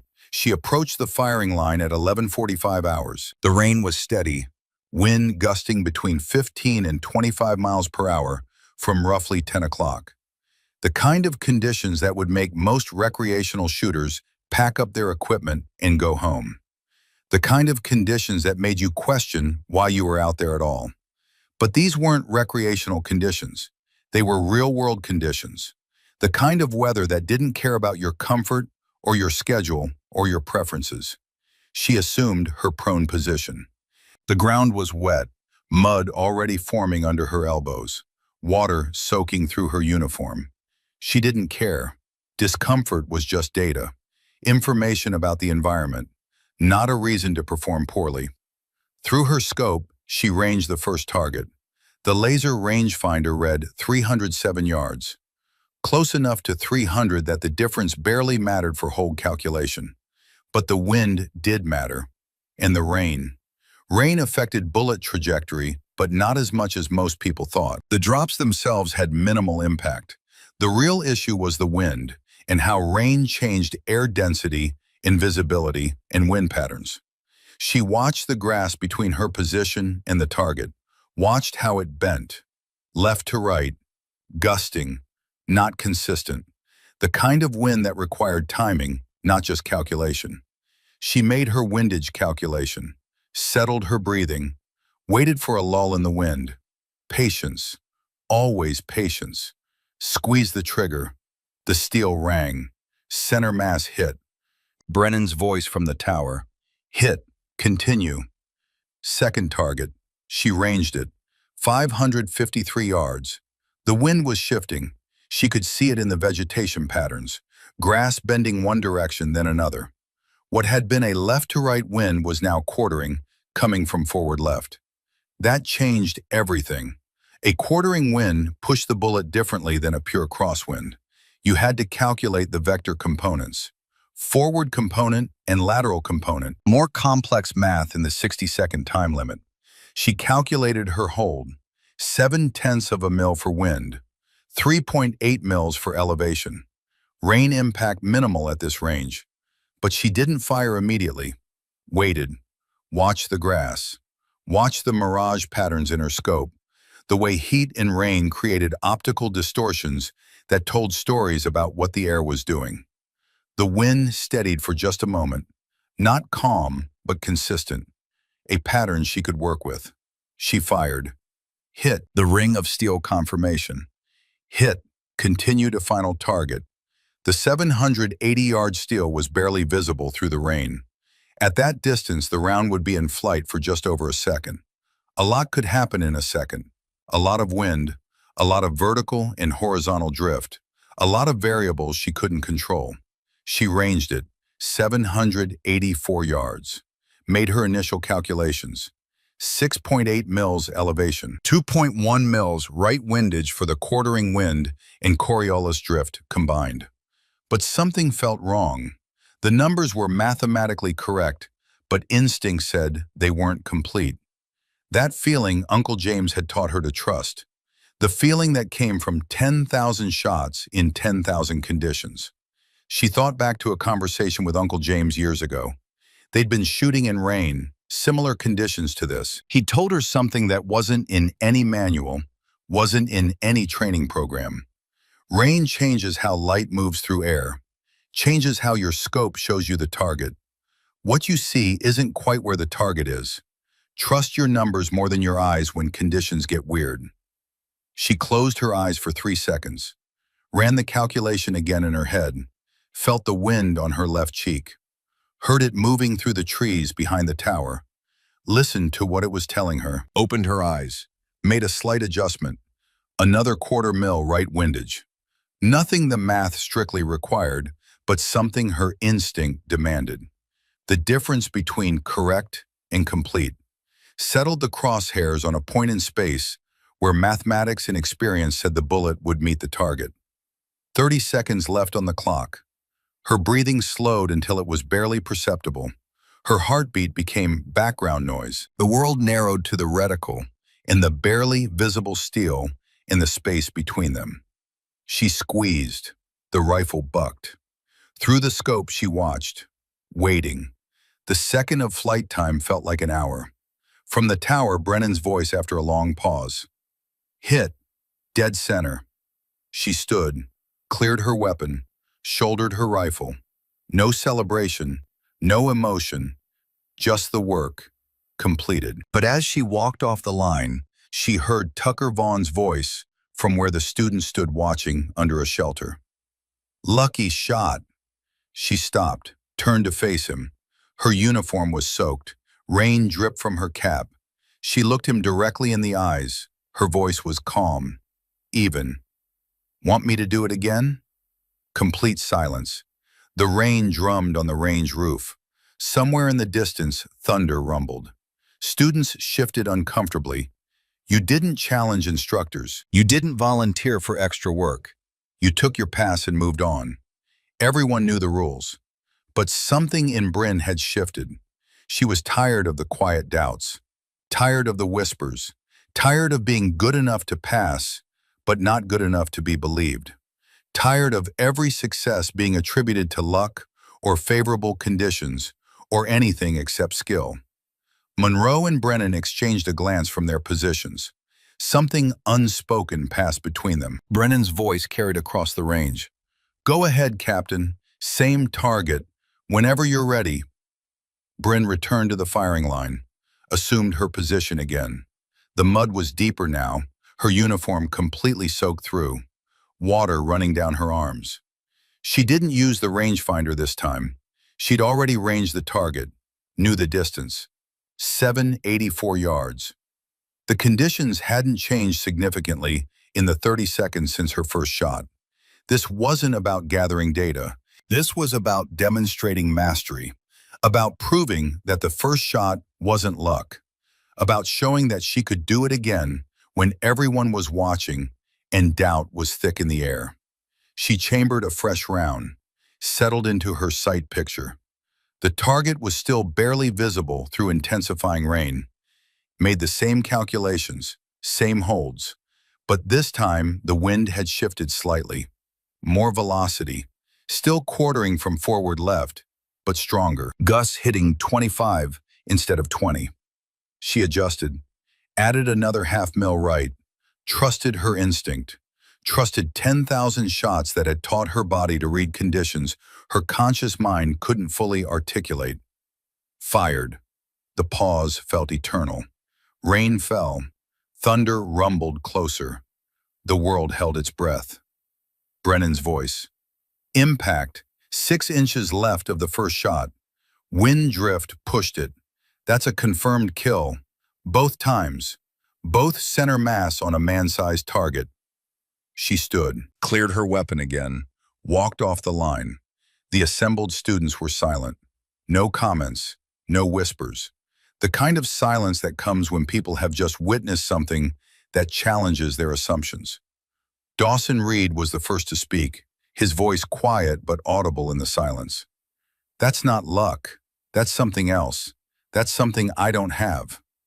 Monroe approached her as she was cleaning her rifle at the equipment table, running a rag through the wet barrel. Captain Keller, walk with me. They moved away from the other students, toward the tree line where rain pattered on pine needles and created its own music. Monroe was quiet for a long moment, just walking in the rain. Finally, that second shot, why did you add additional windage beyond what you used the first time? Wind had increased, Sergeant.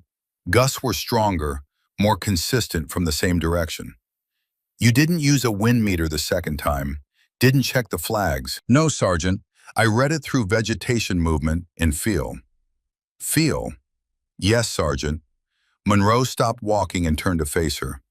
How long have you been shooting? 26 years, Sergeant, since I was 12. And in those 26 years, how many shots have you taken? Rough estimate. Bryn considered. Practice sessions with Uncle James, hunting seasons, target shooting, competition with herself, thousands upon thousands of repetitions. Tens of thousands, Sergeant. Maybe more. I stopped counting years ago. And that's why you don't need instruments for everything. You've internalized what the instruments measure. Your body knows what 15 miles per hour of wind from 10 o'clock feels like because you've shot in it 1,000 times. Yes, Sergeant. That second shot wasn't about proving Specialist Vaughn wrong, was it? No, Sergeant. It was about proving to myself that I belong here, that this isn't beginner's luck, or favorable conditions, or help from others, that I can deliver under pressure when everyone's watching and doubting. Monroe nodded slowly. You've already proven that, Captain, to everyone who matters. The students who doubt you, they're dealing with their own insecurities, their own fears about what it means if a woman can outshoot them. That's not your problem to solve. He paused, rain running down his face. Master Sergeant Brennan wants to see you this evening. 1800 hours. His office. Don't be late. Roger, Sergeant. That afternoon, Bryn sat in her barracks room, cleaning her rifle for what felt like the 100th time since the course began. The rain continued outside, steady and relentless, turning Fort Moore into a muddy swamp. She thought about the shot, about the challenge, about Vaughn's comment that had triggered something she'd been holding back for weeks. Had it been the right decision? To challenge herself publicly like that? To volunteer for extra scrutiny? Uncle James would probably say it was unnecessary, that the first hit was proof enough. that seeking additional validation was a sign of caring too much about others' opinions instead of focusing on the mission. But another part of her knew it had been necessary, not for Vaughn, not for the other students, for herself, to know with absolute certainty that she could deliver when everything was on the line, when everyone was watching, when failure would confirm every doubt anyone had ever expressed about women in combat roles. At 1800 hours, she reported to Brennan's office, knocked twice on the doorframe. Enter. The office was small, walls covered with photographs of previous graduating classes. Decades of snipers who had passed through this course, standing in formation with their hard-earned tabs. All men, until now. Hundreds of faces, thousands of stories, all successful, all proven. Brennan sat behind his desk, gestured to a chair. "Sit down, Captain." She sat. The chair was old, probably from the 1980s, with worn padding and creaking joints. He poured 2 cups of coffee from a pot on the credenza behind him, handed her one. The gesture felt significant, informal, almost ceremonial. Officers and NCOs didn't typically share coffee like equals, unless something important was being discussed. "I've been running this course for 12 years, Brennan said, settling into his own chair. "I've graduated over 200 snipers, soldiers who've gone on to serve in every combat zone where America has deployed forces. I've seen 5 perfect scores on the final qualification in all that time. 5 out of 200. He sipped his coffee, Army coffee, strong enough to stand a spoon in. "I've seen maybe 10 shooters with what I'd call natural ability, the kind of instinct that can't be taught in any school. You either have it or you don't. No amount of practice creates it. Practice refines it, but the core ability is something you're born with." He looked at her directly. "You have it. That much is obvious. The question I've been asking myself is where it came from. Your file shows standard Army training, good performance, but nothing that screams sniper. No advanced marksmanship schools, no competition shooting background, just solid, consistent performance as a cavalry scout. But then Staff Sergeant Monroe talked to your uncle." Bryn said nothing, waited, sipped the coffee that burned her tongue. "Your uncle told him about the coyote, the 940-yard shot when you were 14 years old. Told him you've been hunting and shooting since you were 12, that you've probably taken more precision shots than most soldiers take in their entire careers. That you were making shots at 15 that he'd seen trained snipers miss at 30. Brennan leaned back in his chair, which creaked under his weight. "Here's what I need you to understand, Captain. You're not here proving that women can be snipers. You're here proving that you specifically can be a sniper. And from what I've seen, that question was answered in the first week. You've already proven you have the skills. You've proven you have the temperament. You've proven you have the discipline. Then what am I doing here for the remaining time, Sergeant?" "Learning our way. The Army way. Your uncle taught you to shoot, taught you field craft that's probably better than what we teach here. But there's a difference between being a skilled hunter and being a military sniper. We operate differently. We have protocols, standards, ways of doing things that exist for reasons you won't understand until you're in combat with a team depending on you." He set down his coffee cup, the sound loud in the small office. "Final qualification is in 1 week, day 22. Between now and then, you're going to learn about sniper operations in a military context. Team movement, communication protocols, target identification procedures, rules of engagement. The technical shooting, you've got that. But being a sniper is more than pulling a trigger. It's being part of a weapon system that includes you, your spotter, your team, your command structure." "I understand, Sergeant." "Do you?" His voice wasn't harsh, but it was pointed, direct. "Because what you did today on the range, that second shot, that was about pride, about proving something to yourself and others. In combat, pride gets people killed.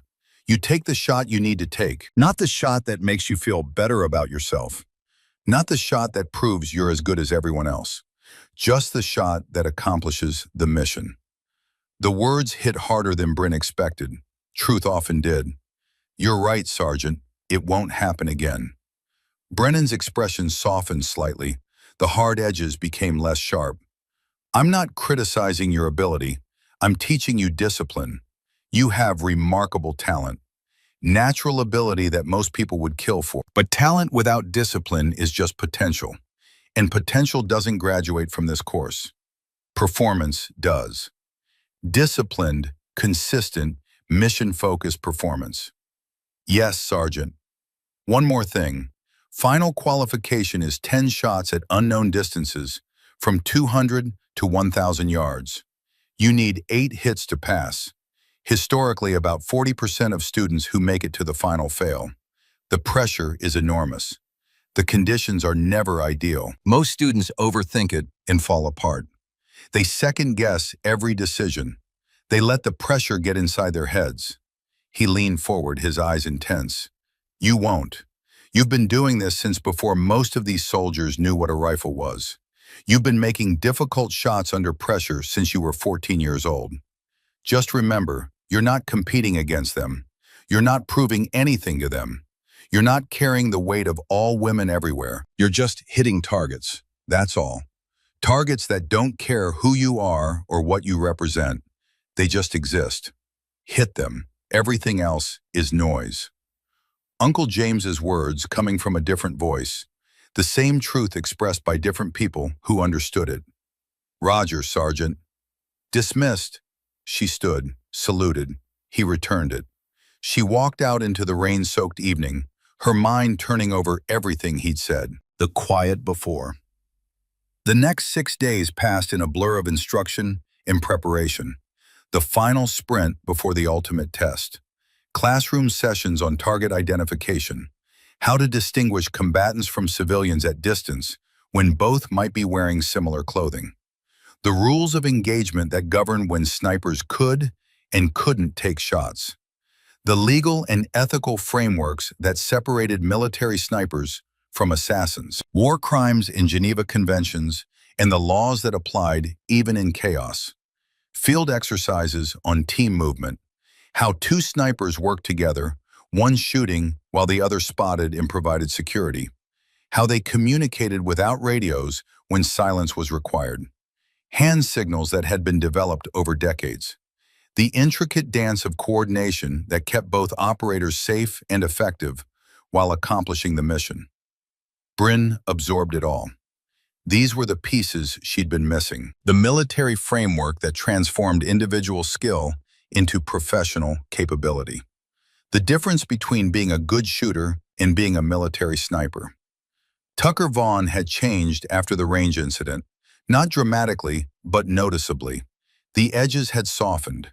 He still trained hard, still competed with himself and others, but the edge of resentment was gone, replaced by something closer to respect. He'd started asking her questions occasionally, genuine inquiries about technique, not challenges disguised as questions. One evening, he approached her during equipment maintenance in the common area where soldiers cleaned weapons and prepared for the next day. Can I ask you something? Go ahead. That second shot, the 780-yarder in the rain, how'd you know to add extra windage when you didn't use the wind meter the second time? Bryn continued cleaning her rifle, the repetitive motion automatic after weeks of practice. Experience. I've shot in similar conditions hundreds of times over the years. Your body learns patterns even when your conscious mind doesn't actively notice. The wind on your face tells you things. The sound of it in the trees. The way grass moves. After enough repetitions, you don't need instruments for everything. Is that something you can teach, or do you just have to do it until it clicks? Both. You can learn the principles, understand the theory, but application comes from repetition. Thousands of repetitions in different conditions. There's no shortcut. You can't download it, you have to earn it. Vaughn nodded slowly, processing. I don't think I'm going to make it. The final qual. I'm barely passing most evolutions. I'm not confident like you are. She looked at him, really looked at him, saw the doubt there. The fear. What's your weakest area? Wind reading. I overthink it, second guess myself. By the time I commit to a solution, I've talked myself out of 3 different answers. My brain gets in my own way. You're trying to calculate perfectly instead of calculating adequately. Wind is never perfectly predictable. It changes constantly. You make your best estimate based on available data, and you commit. Hesitation kills accuracy more than imperfect data. Better to be decisive with good data than paralyzed trying to get perfect data. How do you commit when you're not sure? You trust your training, trust your process, trust that you've practiced enough that your first answer is probably right. The target doesn't know if you're confident or not. The target doesn't care about your internal dialogue. It just knows if you hit it. Vaughn smiled slightly. Targets don't care. I've heard that before. From you, from the instructors. I'm starting to believe it. Because it's true. It's maybe the truest thing about this whole course. He stood to leave, then paused at the doorway. For what it's worth, I hope you make it. I was wrong about you at the start. I thought, I don't know, I thought women in this course would somehow lower standards or change what it meant to be a sniper. But you're not lowering anything. You're raising the bar for all of us, making us all work harder. That's a good thing, even when it's uncomfortable. After he left, Dawson Reed appeared from the hallway. That's real growth right there. Tucker's not a bad guy. He was just scared of change, scared of what it meant if his assumptions were wrong. Most people are scared of change. That's human nature. You nervous about the final? Bryn considered the question honestly. No, I'm ready. I've been ready since before I got here. The course has taught me the Army way in the military context, but the fundamentals were there before I arrived. Must be nice having that kind of confidence. It's not confidence, it's just knowledge. I know what I can do because I've done it before, 1,000 times before. The Army didn't invent precision shooting. They just systematized it and applied it in a military context. Reed laughed. I'm going to miss these conversations when we graduate. If we graduate, you have a way of making complicated things sound simple. That's because they are simple, not easy, but simple. There's a difference. On day 21, the day before final qualification, Master Sergeant Brennan called the remaining students together. 16 now. 3 more had washed out over the past week, unable to maintain the standard under cumulative pressure. Tomorrow is what you came here for, Brennan said, his voice carrying across the formation. Everything up to this point has been preparation. Tomorrow you demonstrate that you can apply everything you've learned under maximum pressure. 10 shots, unknown distances from 200 to 1,000 yards, variable conditions whatever weather we get. You need 8 hits to pass. 8 out of 10. That's 80%. Anything less and you go home. He paused, scanning the assembled soldiers with eyes that had seen this moment hundreds of times before. Some of you will pass, some of you won't. That's the nature of standards. They don't bend to accommodate effort or desire or how badly you want it. They simply exist. If you meet them, you graduate. If you don't, you go home. That's the only equation that matters tomorrow. Staff Sergeant Monroe added, weather forecast shows clear skies but high winds, 15 to 25 mile per hour gusts from the northwest. Not ideal shooting conditions, but workable. We've had finals in worse. Get a good night's sleep, eat a solid breakfast, hydrate properly, show up ready to work. This is what you've been training for. That evening, Bryn sat on her bunk and called Uncle James one final time before the qualification.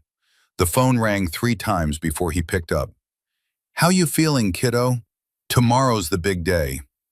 Ready, more than ready. I've been doing this my whole life. Tomorrow is just another day of shooting. That's the right attitude. Remember the coyote? You keep bringing up the coyote because it's the perfect metaphor. You were 14. You had no formal training in ballistics or atmospheric conditions or any of the science they're teaching you now. You just had fundamentals and patience and instinct. And you made a shot that grown men with decades of experience would be proud of. Made it look easy because you didn't know it was supposed to be hard. He paused. She could hear him breathing on the other end of the line, could picture him in his workshop, probably working on some piece of equipment that needed repair. Tomorrow is the same thing, Bryn. Just targets, just distance and wind and mathematics. You've done this 10,000 times. The only difference is other people are watching. But the targets don't know that. They don't care. They don't care if you're the first woman or the 100th man. They don't care about politics or history or what this means for anyone else. They just exist at whatever distance they're at, and you just have to hit them. Uncle James? Yeah, kiddo. Thank you for everything, for teaching me, for believing in me when nobody else did, for seeing something in that 12-year-old girl that she didn't see in herself. His voice got quiet, the way it did when he was dealing with emotions he didn't know how to express. I didn't teach you belief, Bryn. You had that already. You had it when you were 10 years old watching your father's funeral and deciding you'd never be careless with a weapon. You had it when you were 12 and asked me to teach you to shoot. You had it when you enlisted at 30 when everyone said you were too old. I just taught you how to aim it, how to focus it, how to turn it into something useful. They talked for a few more minutes about the ranch, about a new calf that had been born, about normal life continuing while she was in this crucible, the mundane details that kept her grounded. After hanging up, she lay back on her bunk and stared at the ceiling. Outside, Georgia night sounds filtered through the window, crickets and distant thunder and the ever-present humidity. She thought about the journey that had brought her here, from a ranch in California to college to late enlistment to the 173rd Airborne to sniper school. Every step had been preparation for tomorrow. Every shot she'd ever taken had been practice for the shots that mattered. She thought about Vanessa Morrison, laughing in that cafeteria 2 years ago. You'll never make it. She thought about Emma Sullivan, washing out on land navigation, carrying the weight of failure. She thought about every doubt, every whisper, every bet placed against her survival in this course. And she smiled in the darkness, because tomorrow, all of that would be answered. Not with words, not with arguments or explanations or justifications, with 10 shots, at distances from 200 to 1,000 yards, in whatever conditions the Georgia sky decided to provide. 10 shots to prove everything that needed proving. She closed her eyes and slept the sleep of someone who knew exactly what was coming and exactly how to handle it. Tomorrow would be just another day of hitting targets, and she'd been hitting targets since she was 12 years old. The final measure. Day 22 dawned clear and cool. Unusual for Georgia in November, but welcome. The class assembled at 600 hours in the pre-dawn darkness. 16 students, looking tired but determined. 4 weeks of constant pressure had worn everyone down to their essential elements. The facade was gone. What remained was truth. The range was different today, more formal. The target arrays were set at precise intervals. The instructor tower was fully staffed with multiple observers. This wasn't practice. This wasn't training. This was judgment. Master Sergeant Brennan stood before them, his voice carrying the weight of finality. Today you will each fire 10 rounds at 10 targets placed at unknown distances. Distances range from 200 to 1,000 yards. You will be given 60 seconds per target to range, calculate holds, and engage. You need 8 hits to pass this course. 8 out of 10. There are no second chances. There is no partial credit. You either meet the standard or you don't. Questions? Silence. The kind of silence that comes when everyone knows what's at stake. Outstanding. Draw numbers for firing order. Bryn drew number 14, middle to late in the sequence. That meant she'd watch others first, learn the conditions, observe the wind patterns, then apply everything she knew. The morning progressed with mechanical precision. Student after student stepped to the line, the sound of rifles firing, the ring of steel hits, or the thud of misses. The announcement of scores. Some passed, more failed, often by just 1 or 2 shots. The difference between 7 hits and 8 hits was the difference between going home and graduation, between success and failure, between proving you belonged and proving the doubters right. Tucker Vaughn fired 10th. Bryn watched carefully. He'd worked so hard over the past weeks, overcome so much doubt, rebuilt his confidence from nothing. He hit his first 5 targets. Smooth, confident shooting. His fundamentals were solid now. His win calls were better. His discipline had improved. Target 6 at 800 yards. He took too long calculating, second-guessed himself. Fired. Miss. The wind had shifted during his hesitation, and he'd used old data. Target 7. Hit. Back on track. Target 8. Hit. Confidence returning. Target 9. Hit. 1 target remaining. Target 10 at 1,000 yards. Maximum distance. The shot that separated good from great. He took the full 60 seconds, clearly fighting internal doubt and the weight of the moment. Fired. Miss. 7 out of 10. 1 short. Failed by a single shot.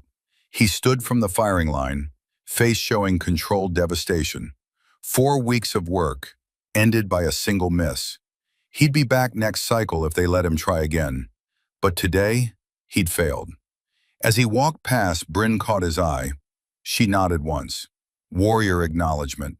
He'd given everything. Sometimes everything isn't enough. That's the nature of standards. Dawson Reed fired 13th. Hit 9 out of 10. Passed with room to spare. The relief on his face was visible as he cleared his weapon and walked off the line. He'd done it. He'd earned his tab. Then it was Bryn's turn. She approached the firing line at 11:27 hours. The wind was steady at 15 miles per hour from 2 o'clock, gusting occasionally to 20. The sky was clear, visibility perfect, temperature in the mid-60s, as close to ideal conditions as you could hope for. Behind her, she felt the weight of every eye. The remaining students, the instructors, the staff who'd heard about the woman in the class and wanted to see if she'd make it.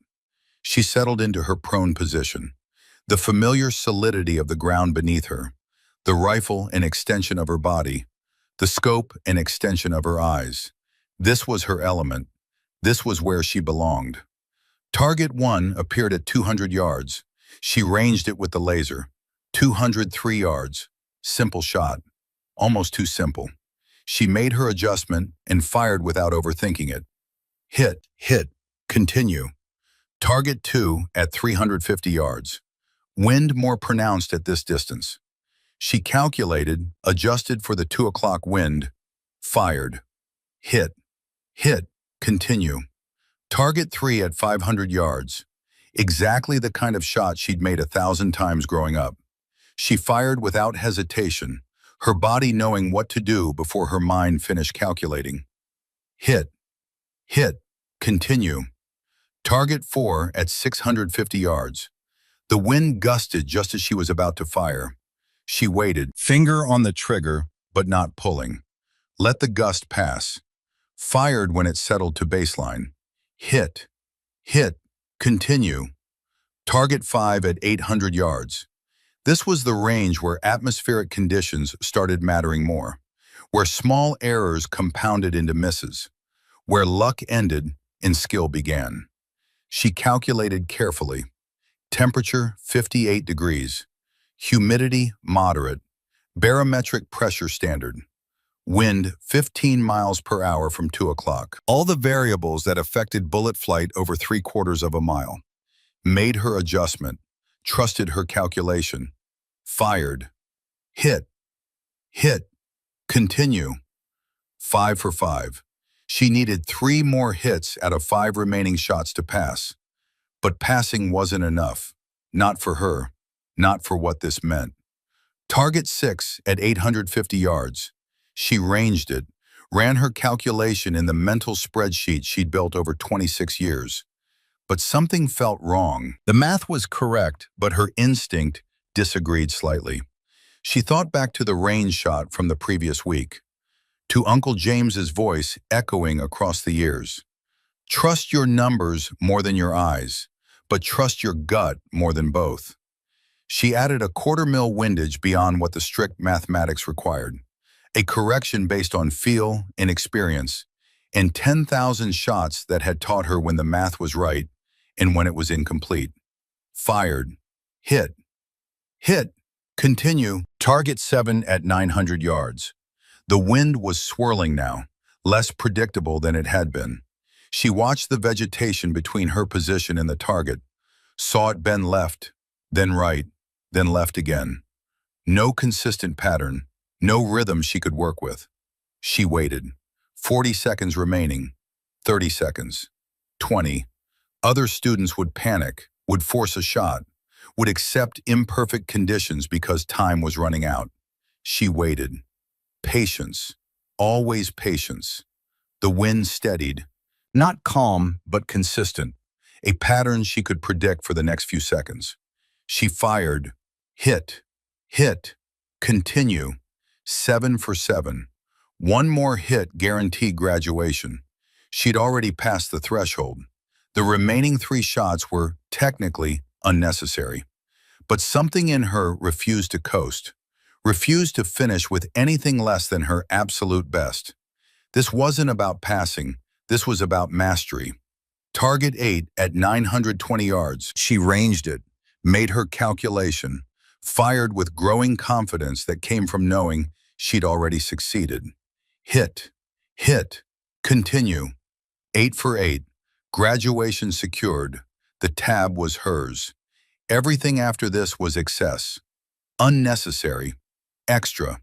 But she wasn't done. Target 9 at 950 yards. She took her time even though she didn't need to, made the calculation as if it were the first shot of the day and everything depended on it. Because standards don't change based on what you've already accomplished. Fired. Hit. Hit. Continue. 9 for 9. 1 target remaining. 1,000 yards. The maximum effective range of the M24 sniper weapon system. The distance where everything mattered and nothing was guaranteed. Where the best shooters in the world sometimes missed despite perfect technique. Through her scope, the target was small, a steel silhouette barely visible at the extreme range of her optic. At this range, a human-sized target occupied minimal space in the reticle.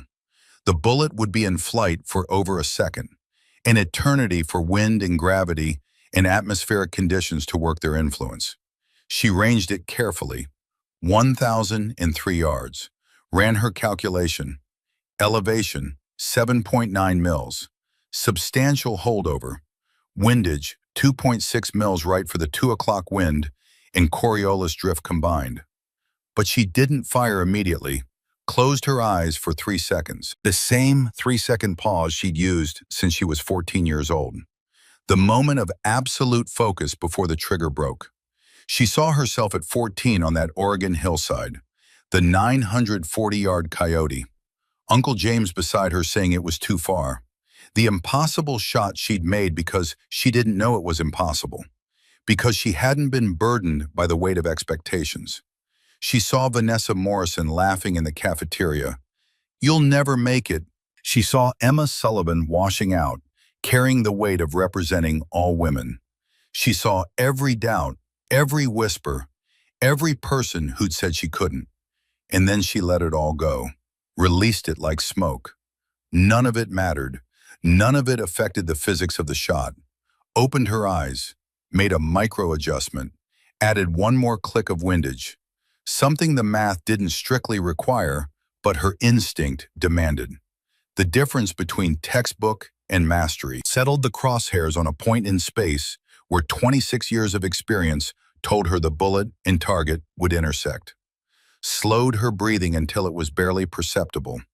Her heartbeat became background noise, as irrelevant as traffic sounds from a distant highway. The world narrowed to the reticle and the target and the physics that would connect them. She squeezed the trigger. The rifle pushed back into her shoulder. The familiar recoil of 1,000 shots before this one. The sound. The feel, the knowledge that the bullet was in flight and there was nothing more she could do except wait for physics to finish its work. Through the scope, she watched the target, waiting for the impact that would take over a second to arrive. The pause stretched. Time moved like honey, like the moment between lightning and thunder, like holding your breath underwater. Then Brennan's voice, quiet but clear and carrying across the range. Impact, center mass. She stood, cleared her weapon with practiced movements, shouldered her rifle. 10 for 10, perfect score.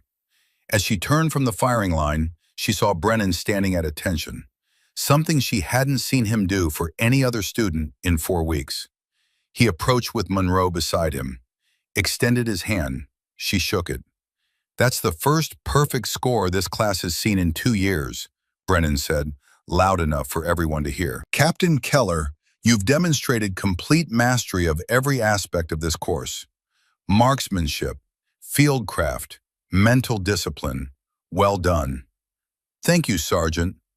Behind Brennan, the other students were watching. Reed was smiling openly. Others showed grudging respect that would eventually become genuine respect. Even Tucker Vaughn, who'd failed minutes earlier and was dealing with his own disappointment, was nodding with what looked like genuine admiration. Monroe approached from the tower. "Outstanding shooting, Captain. Textbook execution across all 10 engagements." Brennan addressed the remaining students still waiting to fire. "You've just witnessed what mastery looks like. Captain Keller didn't rush, didn't panic, didn't force anything, just applied fundamentals consistently across 10 different engagements at 10 different distances. That's the standard. That's what we're looking for. Calm, methodical, precise. That's what graduates from this course." The final 2 students fired after Bryn. One passed with 8 hits. The other failed with 7, joining Tucker Vaughn in the group that would go home without tabs. At the end of day 22, 15 soldiers had passed final qualification out of the original 28 who started. 13 men, 2 women, no wait, just 1 woman now. Emma was gone. 13 men, 1 woman. Tucker Vaughn was not among those who passed. Legacy. November 3rd, graduation day.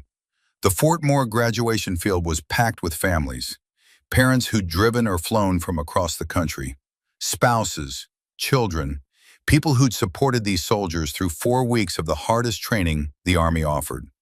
The 15 graduates stood in formation, wearing their dress uniforms, boots polished to mirrors that reflected the morning sun, faces showing the exhaustion and pride of those who'd endured and prevailed. Bryn stood in that formation, 3rd row, center position.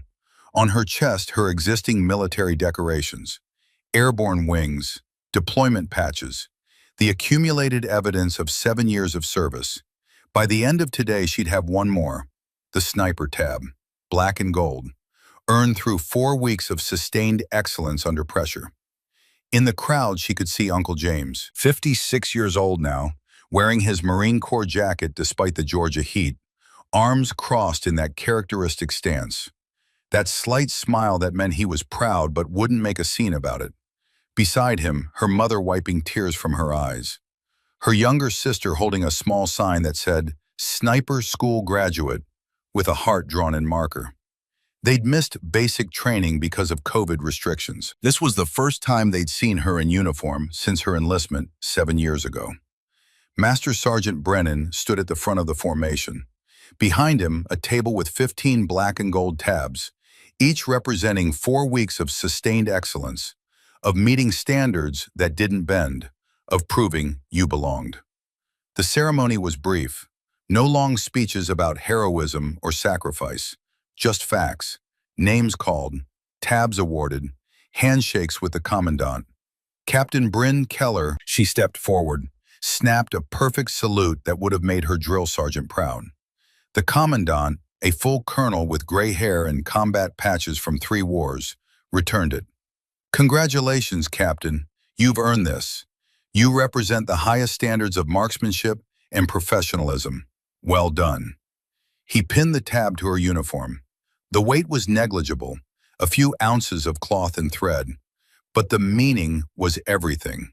The meaning outweighed mountains. She saluted again. About-faced with precision. Returned to formation. When all 15 tabs had been awarded, Brennan spoke one final time. These soldiers have demonstrated the skills, discipline, and mental fortitude required of Army snipers. They will return to their units carrying this qualification. Some will serve in dedicated sniper sections. Others will use these skills to enhance their primary roles. All of them have proven they can perform under pressure when perfection is required, and anything less means failure. He paused, looking at each graduate individually. Class dismissed. The formation broke. Families rushed forward. Bryn found herself surrounded by her mother's embrace, her sister's excitement, Uncle James's quiet pride that needed no words. "You did it, kiddo," James said simply. Two words that carried 26 years of history. "I had a good teacher. I taught you to shoot. The Army taught you to be a sniper. You taught yourself to endure." Her mother, who'd worried constantly about her late enlistment, her dangerous job, her determination to push herself into harder and harder schools, just held her and cried. Happy tears, proud tears, the tears of a mother who'd watched her daughter accomplish something extraordinary. Later, at a small restaurant off base, they celebrated quietly. No grand pronouncements, no speeches, just family, together, acknowledging what had been accomplished without needing to inflate it. Uncle James raised his coffee cup. To Bryn, who never let anyone tell her what she couldn't do, who turned every doubt into determination, who proved that excellence has no gender. They clinked cups, coffee and iced tea, simple celebration for a simple truth. The work was done. The standard had been met. The tab had been earned. That evening, Bryn received a text from an unknown number. "Captain Keller, this is Tucker Vaughn. I just wanted to say congratulations. You earned it. Every bit of it. Thank you for showing me what real dedication looks like, what real discipline looks like. I'll be back to try again next cycle.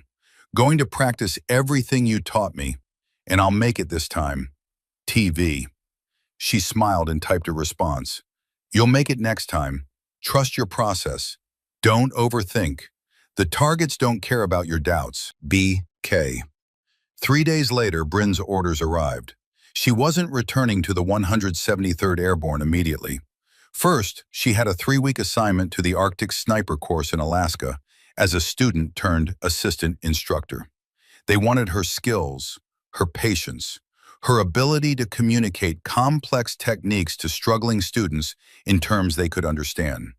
And after that, a permanent instructor position at Fort Moore if she wanted it. Teaching the next generation of snipers, passing forward everything Uncle James had taught her, everything the Army had taught her, everything she'd learned through 26 years of patient practice. She thought about it for exactly 10 seconds before accepting. Teaching wasn't a step backward, it was a step forward, a way to ensure that the door she'd pushed open stayed open for the women who'd come after her. A way to make sure Emma's attempt hadn't been in vain. 6 months later, Alaska, Joint Base Elmendorf-Richardson, March cold that made Georgia humidity feel like a pleasant memory from a dream. Captain Bryn Keller stood at the edge of a snow-covered range, watching 8 students attempt long-range shots in sub-zero conditions that turned breath into ice crystals. 2 women, 6 men. The gender ratio was changing, slowly but changing. One of the women, Corporal Whitney Fletcher from Idaho, was struggling with a 700-yard wind call. The Arctic wind was brutal, unpredictable, nothing like the conditions she trained in. Nothing in the manuals prepared you for wind that could change 30 degrees in 3 seconds. Bryn approached, her boots crunching in snow. "Stop thinking. What's the wind telling you?" "I can't read it, ma'am. It keeps changing. Every time I think I have it figured out, it shifts." "Close your eyes. Feel it on your face. Listen to how it moves through the trees. Wind has patterns even when it seems random." Fletcher closed her eyes, doubt on her face, but willing to try.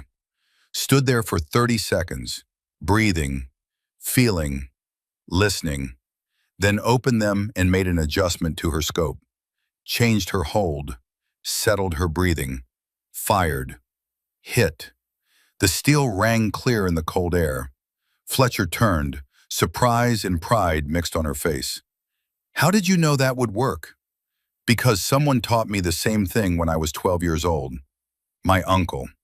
On a ranch in Oregon. Now I'm teaching you. That's how knowledge survives. That's how skills get passed down. Generation to generation. Teacher to student. That's the real legacy. Later that day, Sergeant Tucker Vaughn arrived at the Alaska course. He'd made it through sniper school on his second attempt, graduating with 8 hits on the final qualification. Not perfect like Bryn's score, but enough.